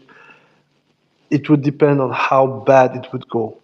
If it goes that I think it's gonna go, so they're gonna try and stage it, but they had no idea. They have no idea on how bad their own, you know, preparedness for this conflict is, and they get half of regiment wiped out, waiting to cross into Ukraine. Well, then you're gonna have a huge problem because, as I said, then the public opinion is gonna say, okay, we're starting with an absolute shit show. We got cooked. What are you gonna do? Add more people? It's gonna have a backlash at home and so on. And as for the rest, yeah, Snake, you know my opinion on that. They are freaking out, and they badly miscalculated on how the Russians were going to reply. And that's what I said in the beginning, is that the biggest thing right now is for them to actually either admit that whatever plan there was for Russia to tap out is not working, and either change that plan, which means an even longer war, but that also would mean more dead Ukrainians, which is it's the main currency of this conflict. Or then something completely different, which is trying to obtain either a tactical respite, which is some kind of Minsk III, or a more permanent solution, which would be a kind of Korean frozen lines with a modicum of recognition for whatever Russia has acquired. Uh, but that would be the most humiliating part. If they have to give Russia some of what it wants, it's an absolute shit show, and then it would mean that everybody can have whatever they want. Of course, I'm simplifying and oversimplifying, but for the American psyche, for the European psyche, that means that someone else is replacing the rules that they had put there. They're going beyond the quote unquote commission in this case. And This is the reason why, this is, if there's any time for Russia to sort of harden its heart and show willingness to go to the end, this is it.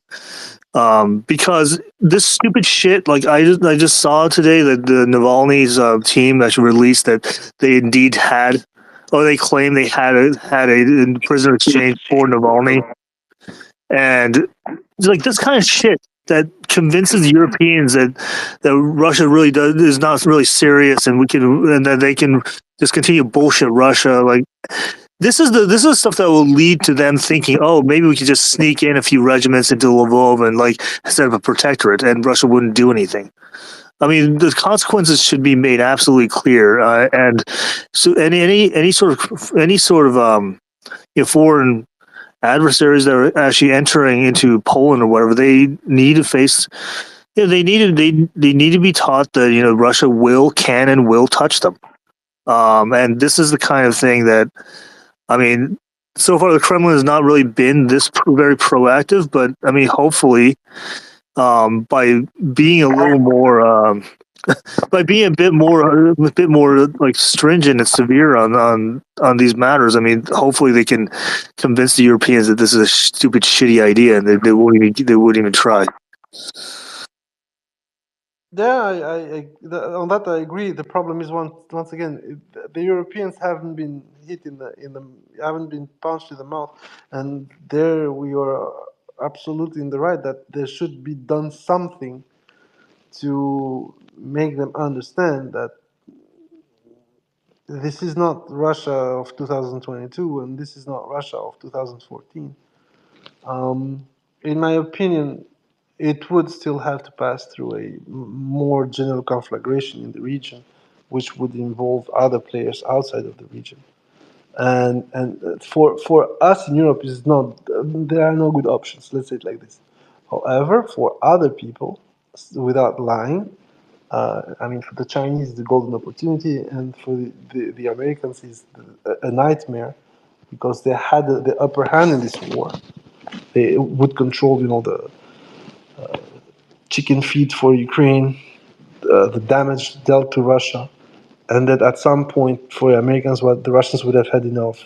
Ukrainians would be tired, but victorious, and both would be put together under leadership of Brandon or whoever.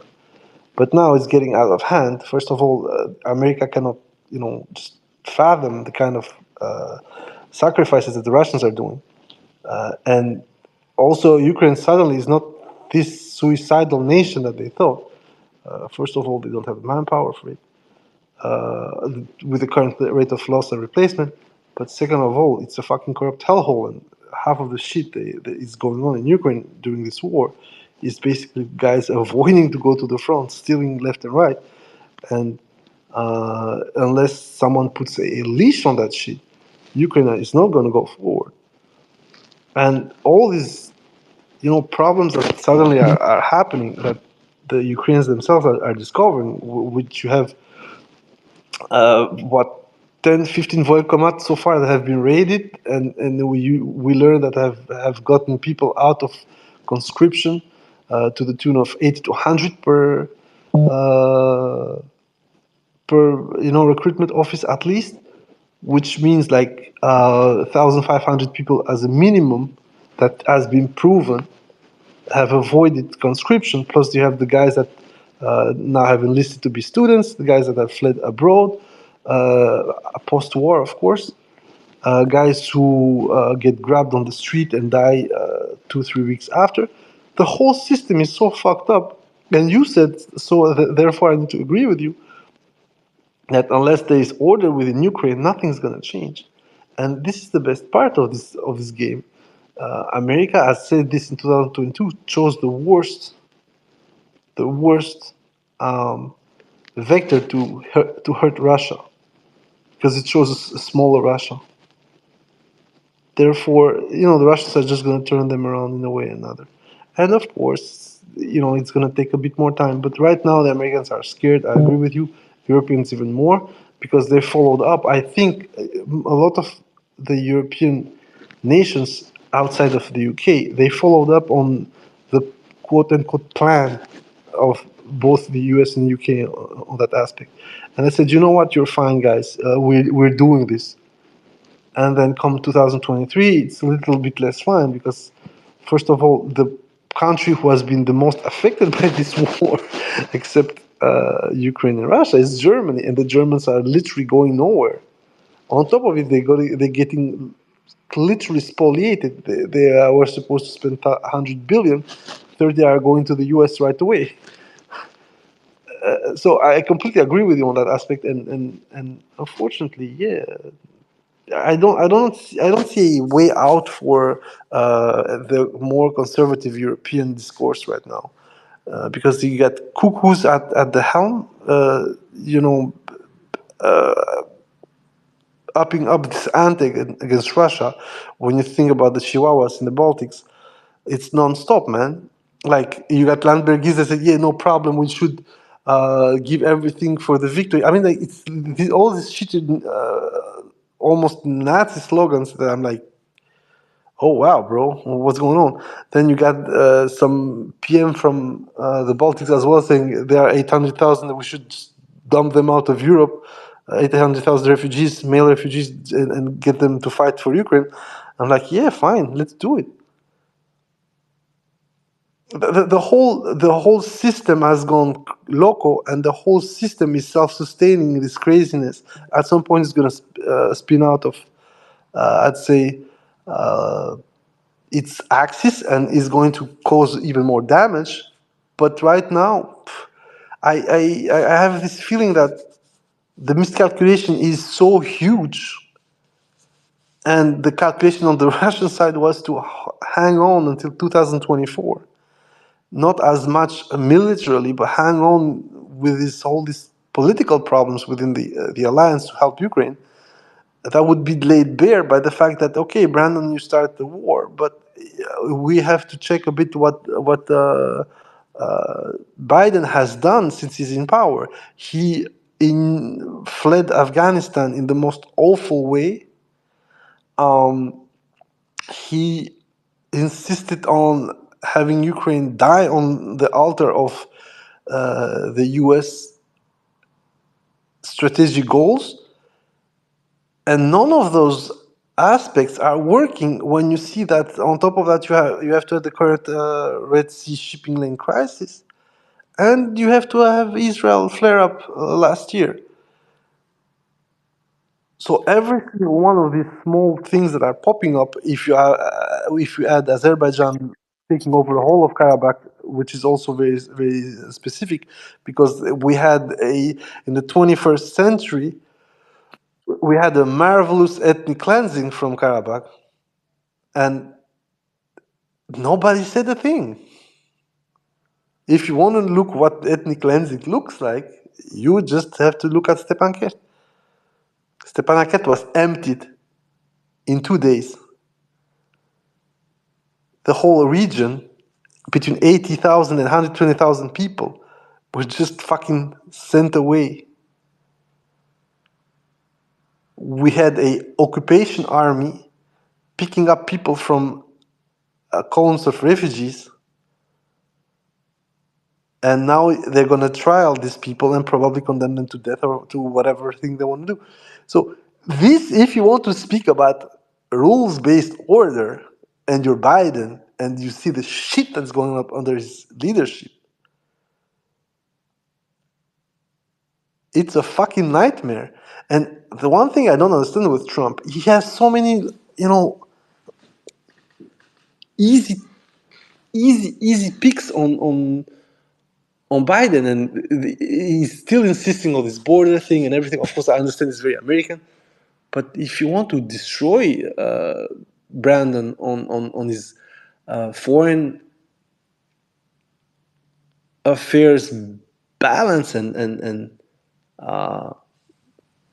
factoring, I'm sorry, it's the worst president since forever for America. And a lot of people are going to say that, and I'm finishing with this. A lot of people are going to say, yes, Sweden and Finland in NATO, and then more expenditure. That's the thing. NATO should not spend more. A successful US president should have NATO spending the least possible, because that means that the whole fucking continent of Europe is safe. So that's the thing that a lot of pro Brandon Americans are completely forgetting here. Every step taken was worse. Sorry guys, it's The reason why the reason why Trump doesn't hit Biden over his foreign policy as much is because in the end, like, Americans don't care that much, and the things and the actual the effects of foreign policy matter less than the perception of just like the U.S. winning something. So I would caution people to think that that Trump is necessarily like a peace candidate, because he said two things. First, I mean, that he would offer a peace plan to both Ukraine and Russia, but at the same time, like, if he doesn't take it, then we're going to give Ukraine more weapons than you could ever believe. And this is the unpredictability element. I mean, this is the guy who did in some ways try to wind down certain conflicts the U.S. had, but at the same time greenlighted a Saudi quasi invasion of Qatar, and then did the Soleimani airstrike, and these kinds of things, escalation, like sort of escalate to de-escalate moves. He might think he's clever and cute again and try to do something like that. yeah, and then the Americans would say, like, "Oh, we killed X number of Russian troops, and we killed your general, and then we can sit down in peace because we feel like we won something." This is what the U.S. really wants, not really what Americans really want. Not like they don't want a rational analysis of how like this changes the defensive posture in Europe and NATO expenditures and the little cost of lives of the Ukrainians. They don't give a shit. They just want to feel like they won something.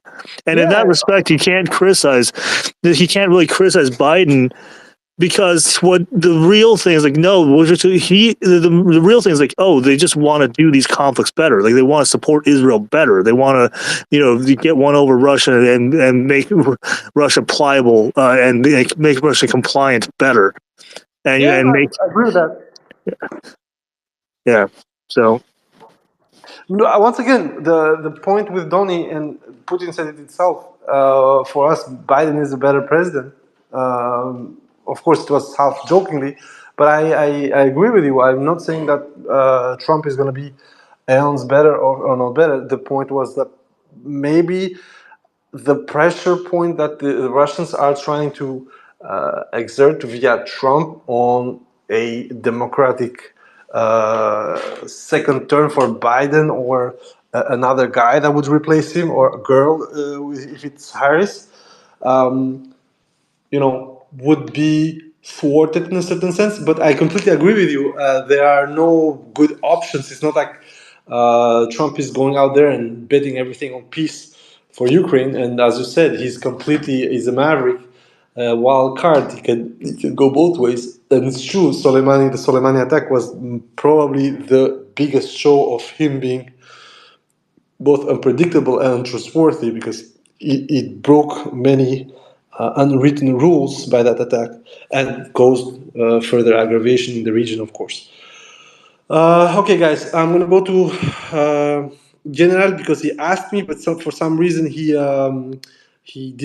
reconnected. Then my friend Altrat, Pit Liquid, and Nuke Bear. So, General, your turn, man. Hello, everybody. Now I have a question for you, which is funny. So, what the fuck is doing the tall dick with the short guy today? What's your opinion on that, first of all? Whoa, I'm completely lost. Tell me. He's going in the capital today on visit. Are you for real? Yeah, the short guy is meeting the tall dick. I have no idea, bro. I completely have local policies and I'm completely off of that. But no, I have no fucking I idea. don't know. They are speaking about the summit, but I mean, what the hell is he getting? There's nothing in Albania to give him anymore except the 60 millimeter mortars they got. Yeah, but well, one thing that should be interesting, and this is something I we have discussed this in the group. In the group is the post war because I know that we don't have that much to send over there, but there are a couple of things that we had before the war started. As a personal effect, I said I had multiple customers, both on one side of my business, on the other side, coming from the region, both Russians and Ukrainians. And one of the things that would insist on multiple times is trying to have some of both our agricultural products and also some of the fact that they thought we had ways to, be in between lands because the problem for Ukraine for a while was they were completely off the European market as it stands, and they had to go through this association deal. But now I have no idea because they are logically going to be European members before us, and I really think that our Albanian leadership, is more going towards a prestige visit and maybe one or two things. But when it comes to how, maybe have a small arms deal because okay, Polichan is in a shit state, but given that they need any kind of ammo, maybe we can offer them some kind of quantities there because that's one of the things that I'm going to probably have on the next phase. Ukraine is suffering from a lot of issues on almost every ammo count, which is explosive fillers, RPG warheads, mortars, artillery ammunition, small arms ammunition. And more, what is going on is that they have been training troops in 4 or 5 different calibers now. The training in France is, of course, with a nominal NATO caliber. The training in Germany often happens either with NATO caliber, either with AKs, so 7.62-39. Training in Great Britain, of course, happened mostly with NATO calibers, but also with larger NATO calibers. They have been using some LAs for the training. And then apparently some of the training in-house in Ukraine, the refresh, all that stuff is being done with old M43, so 7.62-39. So there too needs to be some equipment ammunition given. And the most important part, what I would say that it could be that is just the hypothesis is that the latest SSO video that you probably already saw, guys, featured a lot of pre 554 caliber guns. Some of the Maluks that were captured, some of the weapons used were AKMs, AKMS, stuff like that. So Ukraine is at that point right now where it needs everything it can get, and maybe there are some untapped possibilities. But when it comes to what we can offer right away, you're absolutely right. We don't have much, and whatever we could have would put us in huge trouble with our readiness levels when it comes to NATO itself. So yeah, I have no fucking clue, man. I don't know if anything is left. I mean, because words is that they have demolished or sold everything. They told that maybe there are some Model 66 guns, the D20s, Yeah, and some D74s, 122s left, but I don't know in what state. But probably ammunition wise, I have it on a good word from a friend that I mean, the Shume amortizor politan. I don't know how to say it in English, but yeah, it's amortized. It's yeah, completely. it's amortized, and it's not working. The heavy line that I think did the mortars and the 122s, I think it's not working since 95 or something. 97, 97. Actually, it was completely lambasted during the pyramid bullshit. I can even tell you because I have pictures of people taking whole lines for scrap. Yeah, yeah. While they did some small arms ammunition, I think the Turks No, revamped the line. yes, they actually have the mixers for propellant and for the grain, and they have also shaping and casting processes. But it's like 30,000 a month. It's literally like a boutique line that they built. The old line is still there, but the point is that since the shit show with the dog of war bullshit that we Yeah. repacked and resealed. That line, I think we have managed to sell like 10% of that production, and most of it is just being restocked. So maybe that restock can go to Ukraine. But once again, we're talking about small shit. It's either small ammo, or as you said, maybe we can restart some foundry for the mortars. There was a friend of mine told me that the small ammunition, the 7.62, I think they were French machines brought by the engineer son of Dula, Uh-huh. and I think it was the capacity. It was 12,500 bullets an hour, but they just turned it on like 2 hours a week because they had too much Chinese shit, and just to keep them going in the at the times. So maybe they gonna have some funds and try to do what in a small scale, much smaller scale, what Bulgaria is doing, like with some EU funds or something. Who knows? Yeah, for sure, for sure. That's what I'm saying. As I told you, it's going to be smaller quantities that Ukraine's still going to need. But for the rest, I think it's also going to aim at post-war kind of reconstruction stuff. Mostly because not that we are like a superpower or anything, but I think also, let's be honest, there is a lot of gray cash and black cash that we cannot, reinvest anyway. Within 10 years, probably gonna absolutely oversaturate our own market with it. And even for Kosovo, there's not much there we can do unless the state is completely fixed. So maybe some kind of attempt to uh, smooth talk for some investment or reciprocal investment. But as I said, all these are hypotheses. I would rather go for what you just said: small arms ammo, maybe some new lines for mortars, maybe some also new lines for production of maybe not barrels for artillery, but mortars and barrels for small arms fire. But once again, the biggest issue is, as I said, what happens once the war is done and we are there with completely new, rather large capacity for us production lines. Uh, yeah, Unless they unless they convert and do a 155 line yeah, but that would for mean the that restocking. yeah, but that would mean you have a huge problem for the 155 lines with us, because the investment alone, let's say like you pop up the line of 2,500 a month or 5,000 a month, because we don't need that much, you know. It would still be a 20 to 60 million euro investment. In order to install the line, you will have to buy. Probably it's going to be either a second-hand French line or stuff like that.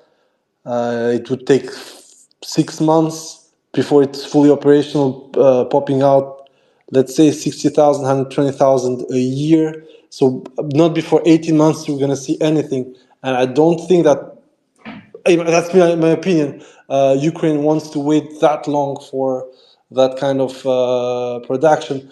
It's a bit like what I said for the tanks that are being bought now by Italy. If you pass the order now to start having deliveries in 27, but end of your deliveries in 37, the tank is going to be obsolete when you're going to deliver it. And in the same cases, do we really want that super line to be built for us? Okay, it's going to be European money, so we, in a sense, we don't care. But then what do we do with it? You know, should we like offer the product to the Turks, or should we, procure these rounds? But then we need to procure also artillery for it, and it costs half a limb. Let's say it like this. Yeah. Anyway, this is all is a hypothesis, and why not? Yeah, I mean, it's just money for us, in a sense. So yeah, I completely agree with you. I just wanted to ask you about. You touched it before that. I saw the same table that you seen for the cannons, Yeah. the inventory. I was looking into a video somebody posted yesterday from the barrel plant. The Russians have Motolivka or something. What Yeah. was? Yeah. Motovilka. Yeah. Yeah, and they said Motovilka. there they had a huge barrel. I think it was hammer forging machine. Yes. And they said in the video that it's Austrian and it's from the 70s. I know they were in good terms, and Izmash even had the cold barrel machine from Steyr since the 70s Yeah. for the Yeah. AK-74. But what was interesting, they said that we're not making 152 and large caliber because the motherland did them a lot. I mean, did a lot of them during the Cold War years, so we don't need to make them. We just I don't know what's the name in English, but they rebarrel them, the old ones that come from the front. Yeah. They reborn. They're mostly reborn them. The problem is that this is a bit of a, I'd say a bit of a lie, because I posted myself a two sorry a 2A79 barrel that was already installed, and at least seven more were installed onto MSTA SM2.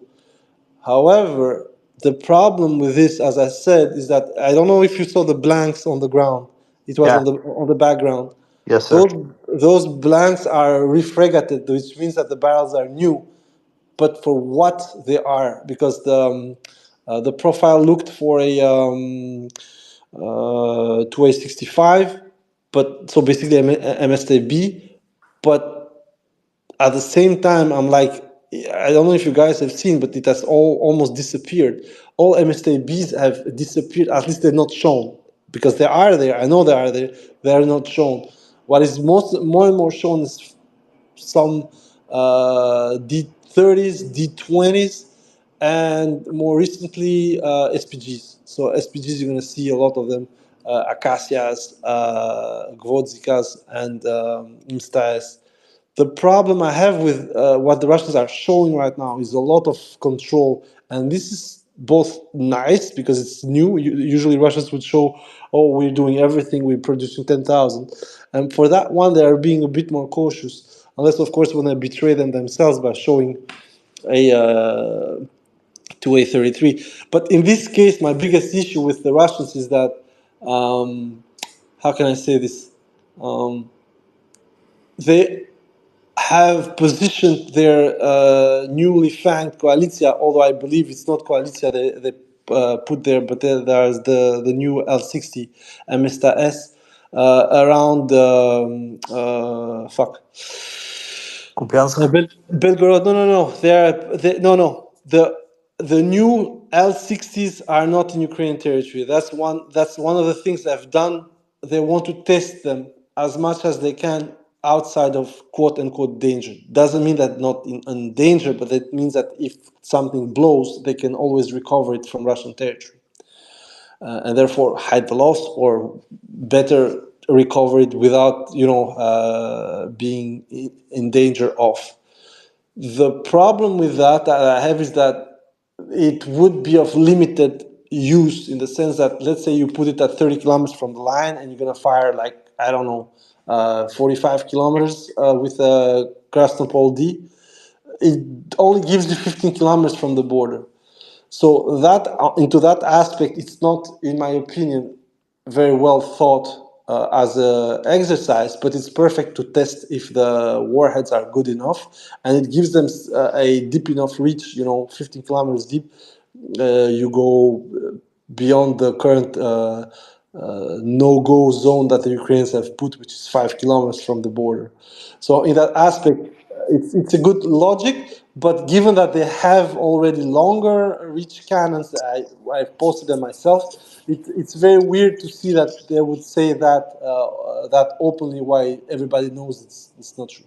However, what is true though is that I cannot get a sense of where the production is going, because for the Ukrainians I know. And the latest Bogdana on Tatra chassis that was blasted is a sign that the Russians are going after those threats, because the barrels are new. They're mostly, like, probably they haven't fired more than 1,000 rounds, but most importantly, they can make them, given that they're made in Slovakia.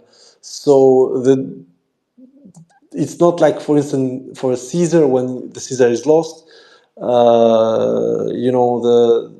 another Caesar must come from France, and you're looking at 6 to 8 months of transfer. Here, there is a contract right now going on for these Bogdanas. So I think the Russians are going to go for something that the Ukrainians can produce into a certain level. As for the rest, yeah, we're waiting for these long guns, man. And initially, I thought some were being used because I couldn't see, lasing for Krasnopol. The Ukrainians actually spotted one going through the rear. I think that's probably near the border. And since then, nothing.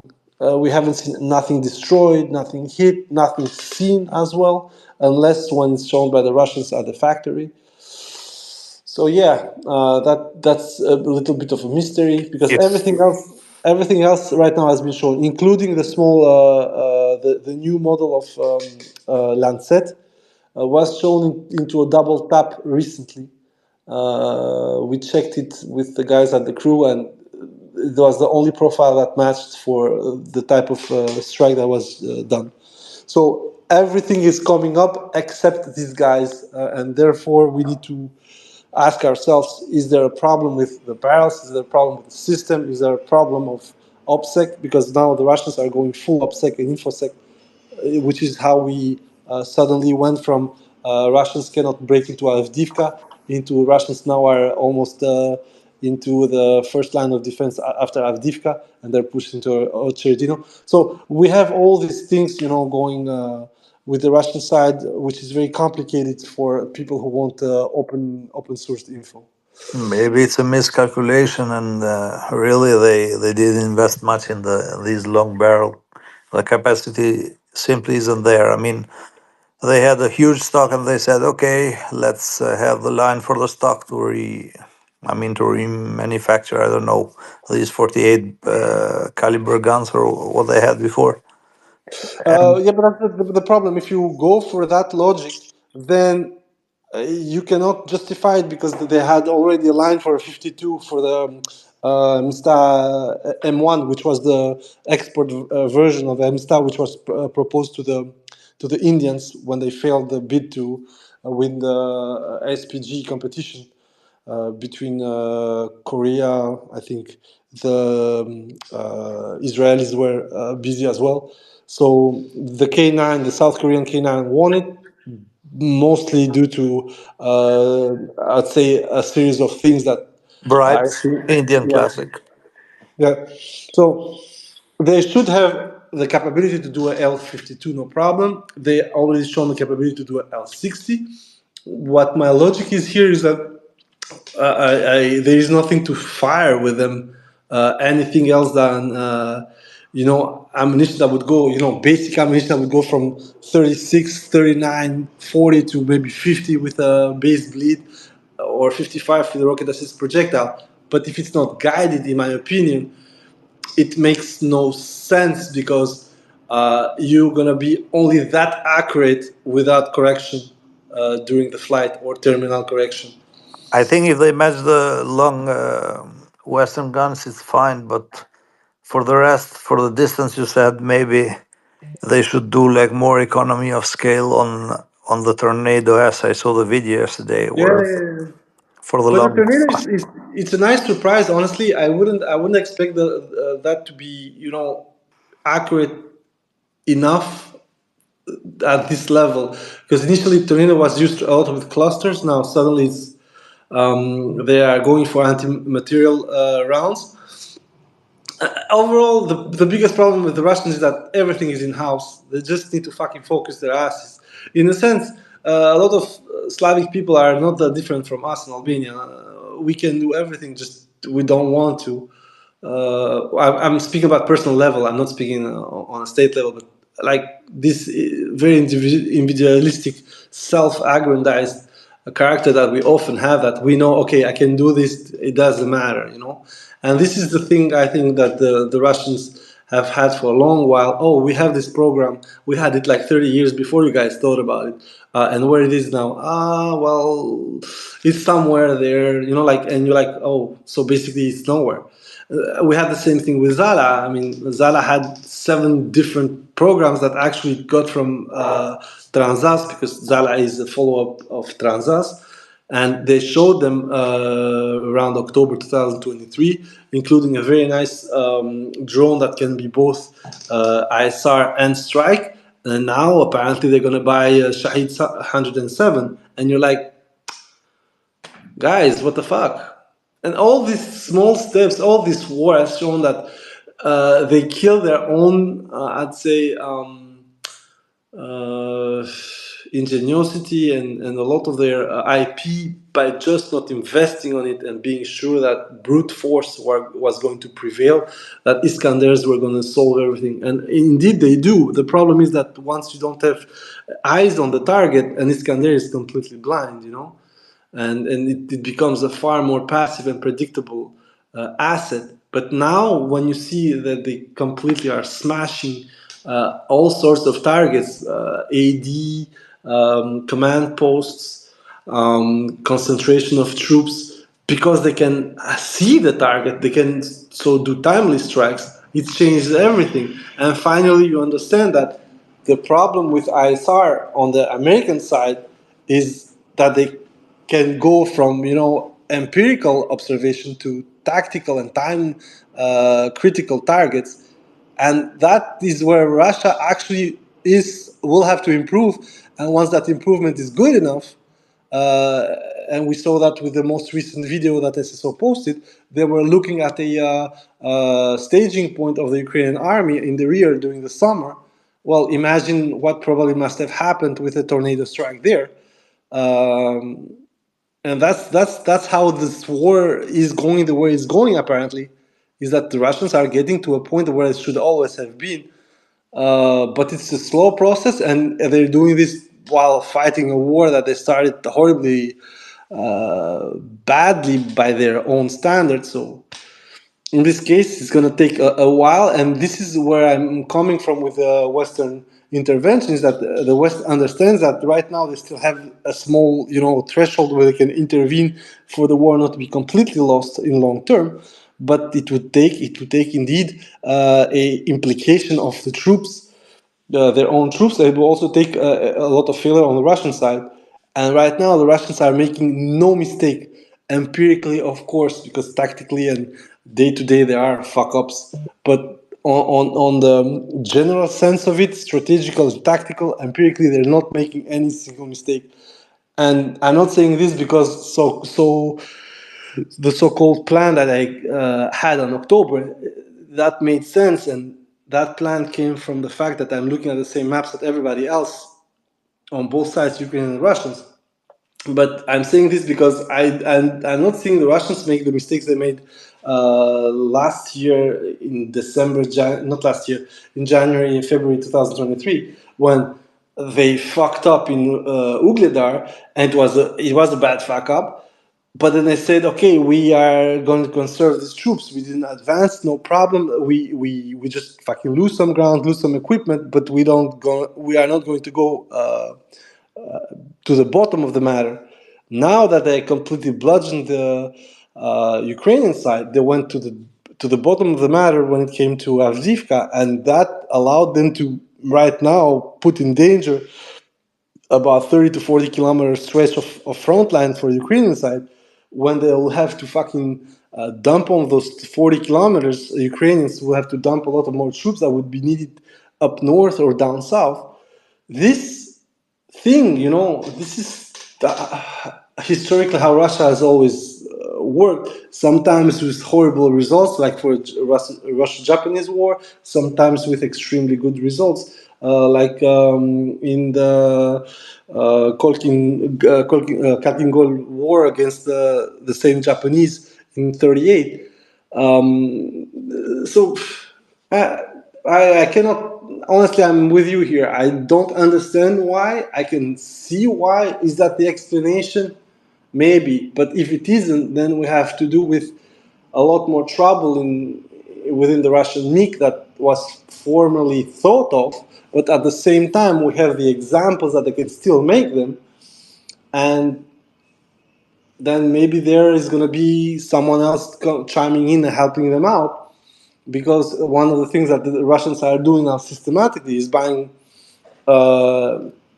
machines and crafts from all over the world, but with a hub from Asia. And sometimes they don't even need to buy Japanese or Korean or French or whatever. The Chinese can do as well for the kind of quality that the Russians want. It's not going to be the absolute top notch, but right now they don't need top notch. Right now they need dials that are going to last 2,000, 3,000 rounds instead of the 5,000 on the Jacinth, and that's it.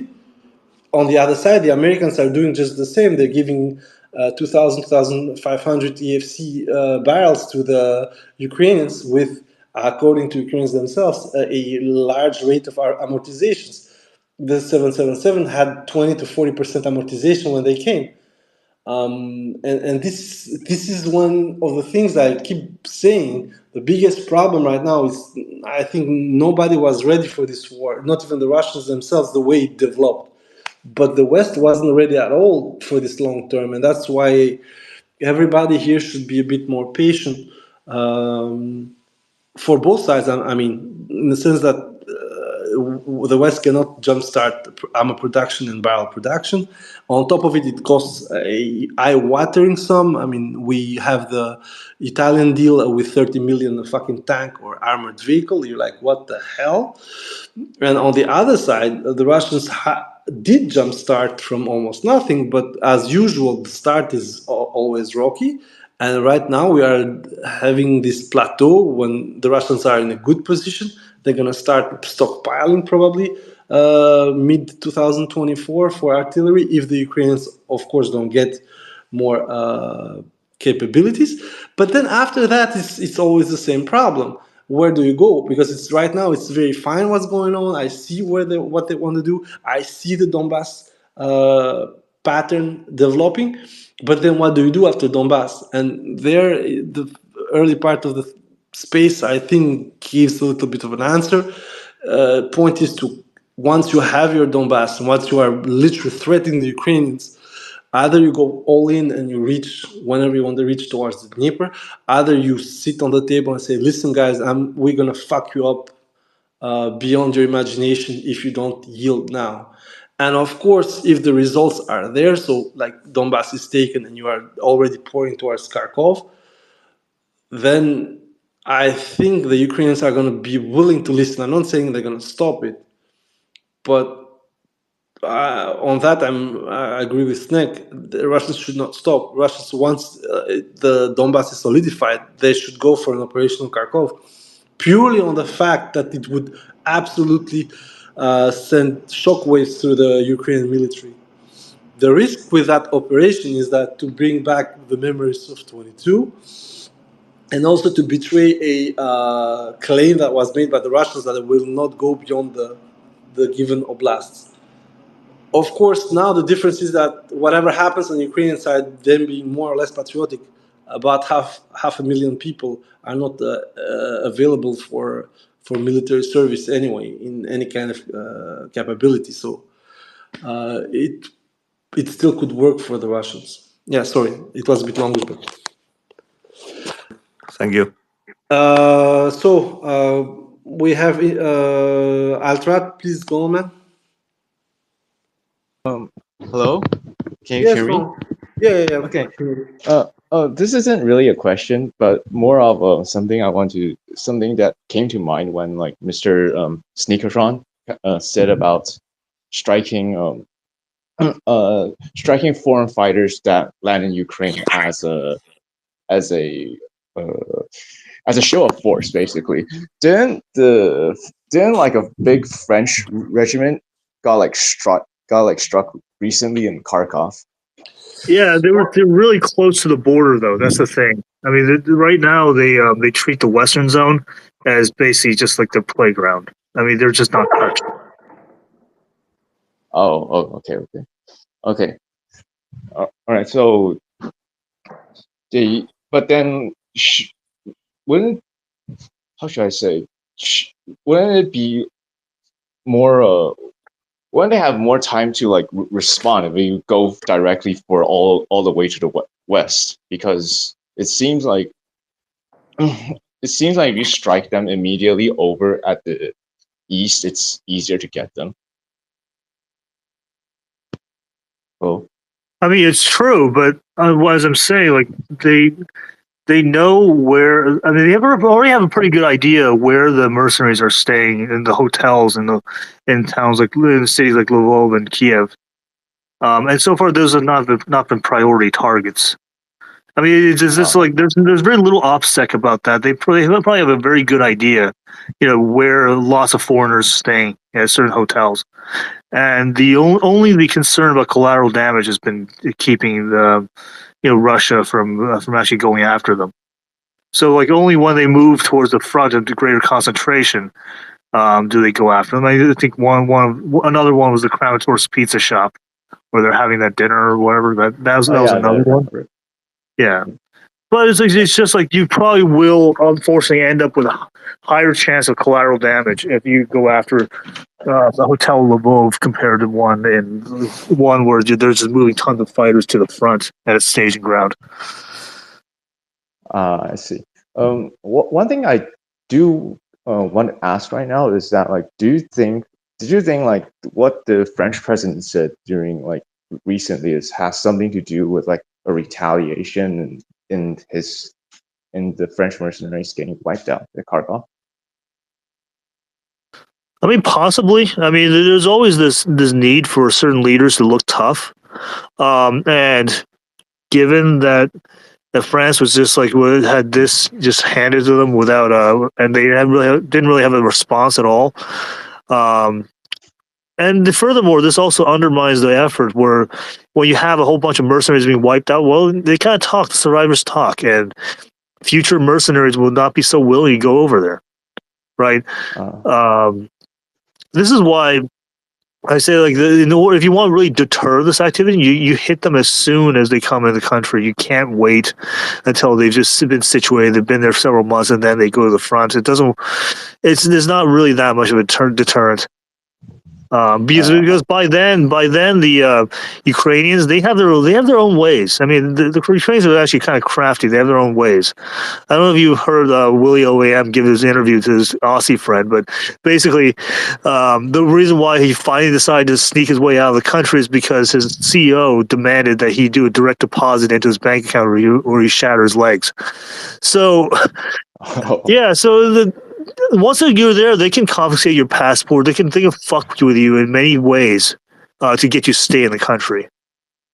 So yeah, so this is why like if you want to deter other people getting involved, you do it early, like before they get stuck in, before they start developing sentimental feelings for their brothers in arms and they want to save their buddies, before the CEO keeps them in through blackmail or threats, like before any of that, you just have to take him out. Understood. All right.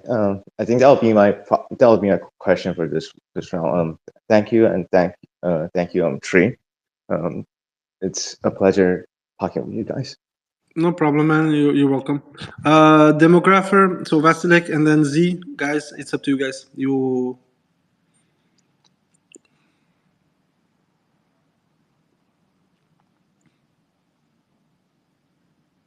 Z, can you hear me? Yeah. Let's go because apparently demographer is not reacting right away, so it's up to you, man. Okay. So if you hear me, I can ask a question. Okay, so my question is about ISR with regard to Russia versus NATO. So right now we can see that NATO, for example, has maybe an enormous advantage in regards of ASR. But what's particular about it? It's that it's more centralized, sophisticated, and maybe costs a lot. So and the advantage it's getting right now, why it seems that it has an advantage over Russia, is because it's not targeted by the Russians.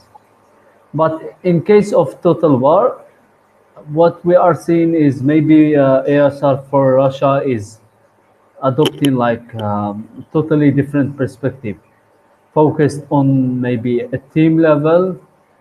Each soldier has his own eyes. Each company has its own eyes, etc.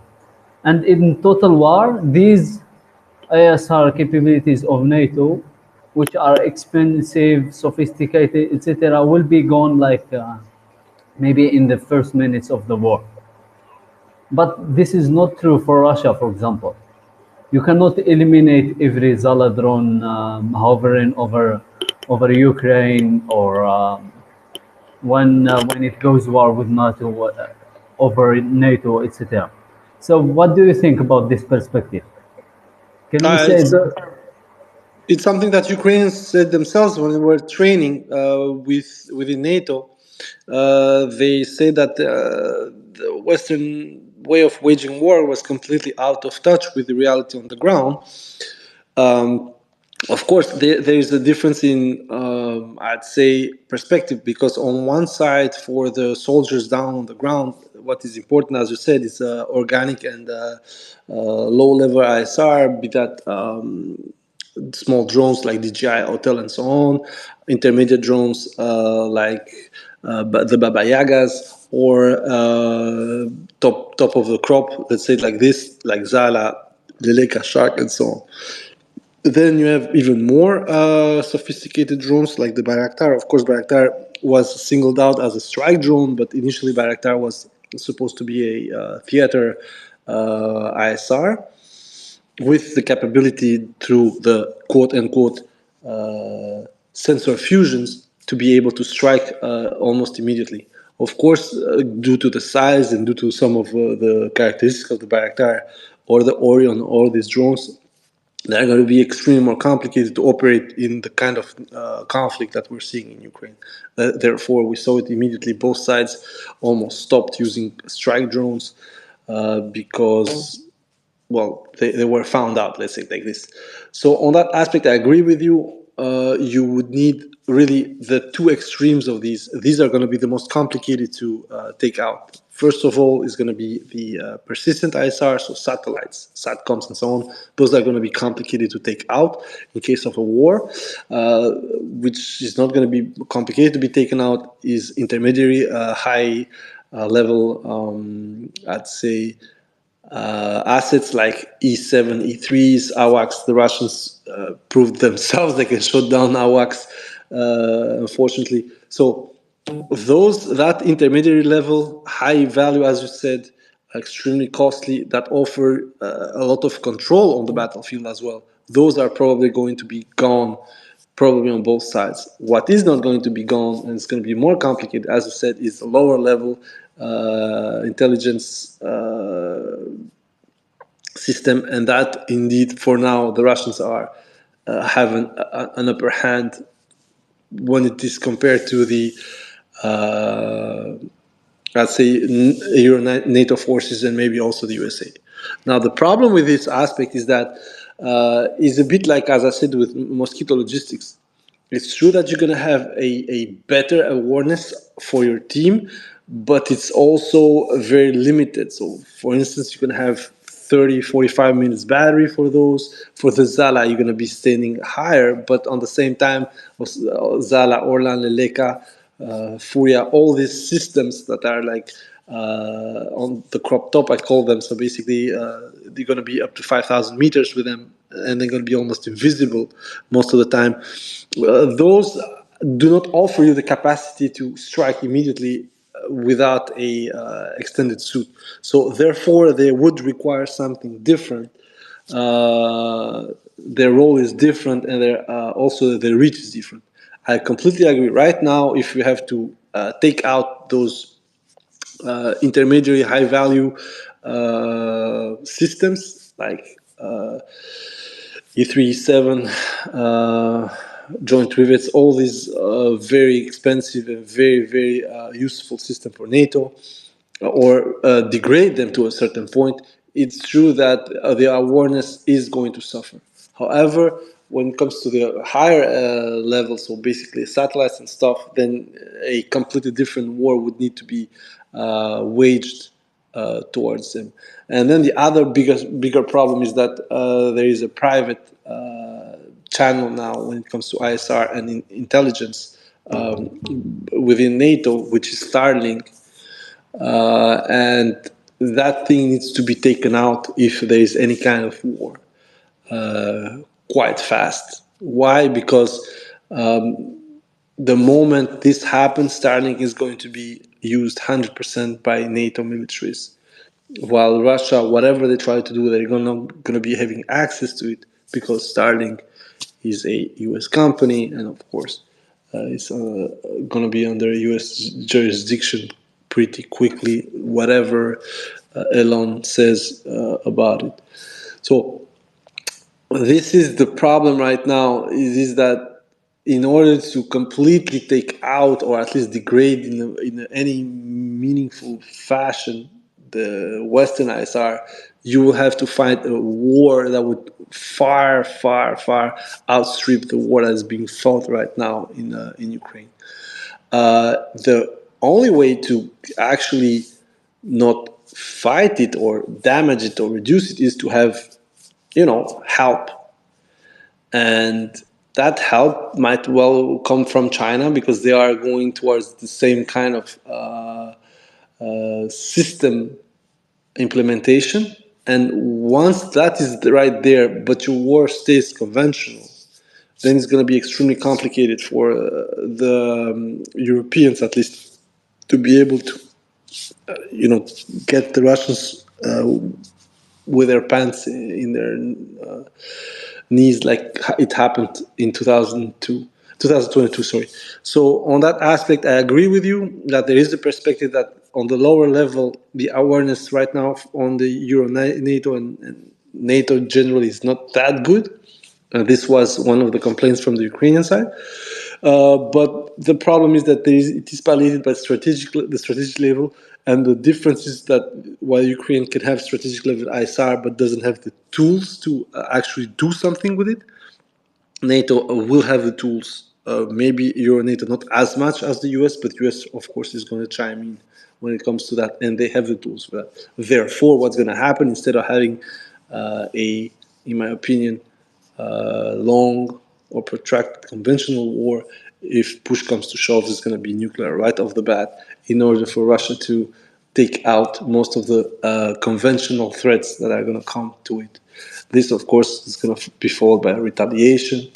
And so there are no good options, to be honest. But when it comes to the ISR itself, yes, you are right on certain aspects. And if some, assets are taken out or degraded, it might allow the Russians to be a lot more mobile. But then you have the higher level, and there, you will have to wage a completely different type of war. On top of the fact that the Western ISR has a now private redundancy with Starlink, and also some other companies are trying to do internet by satellite. So yeah. Okay, that's clear. Thank you. No problem. So, guys, thank you very much. If someone wants to intervene, this is your time.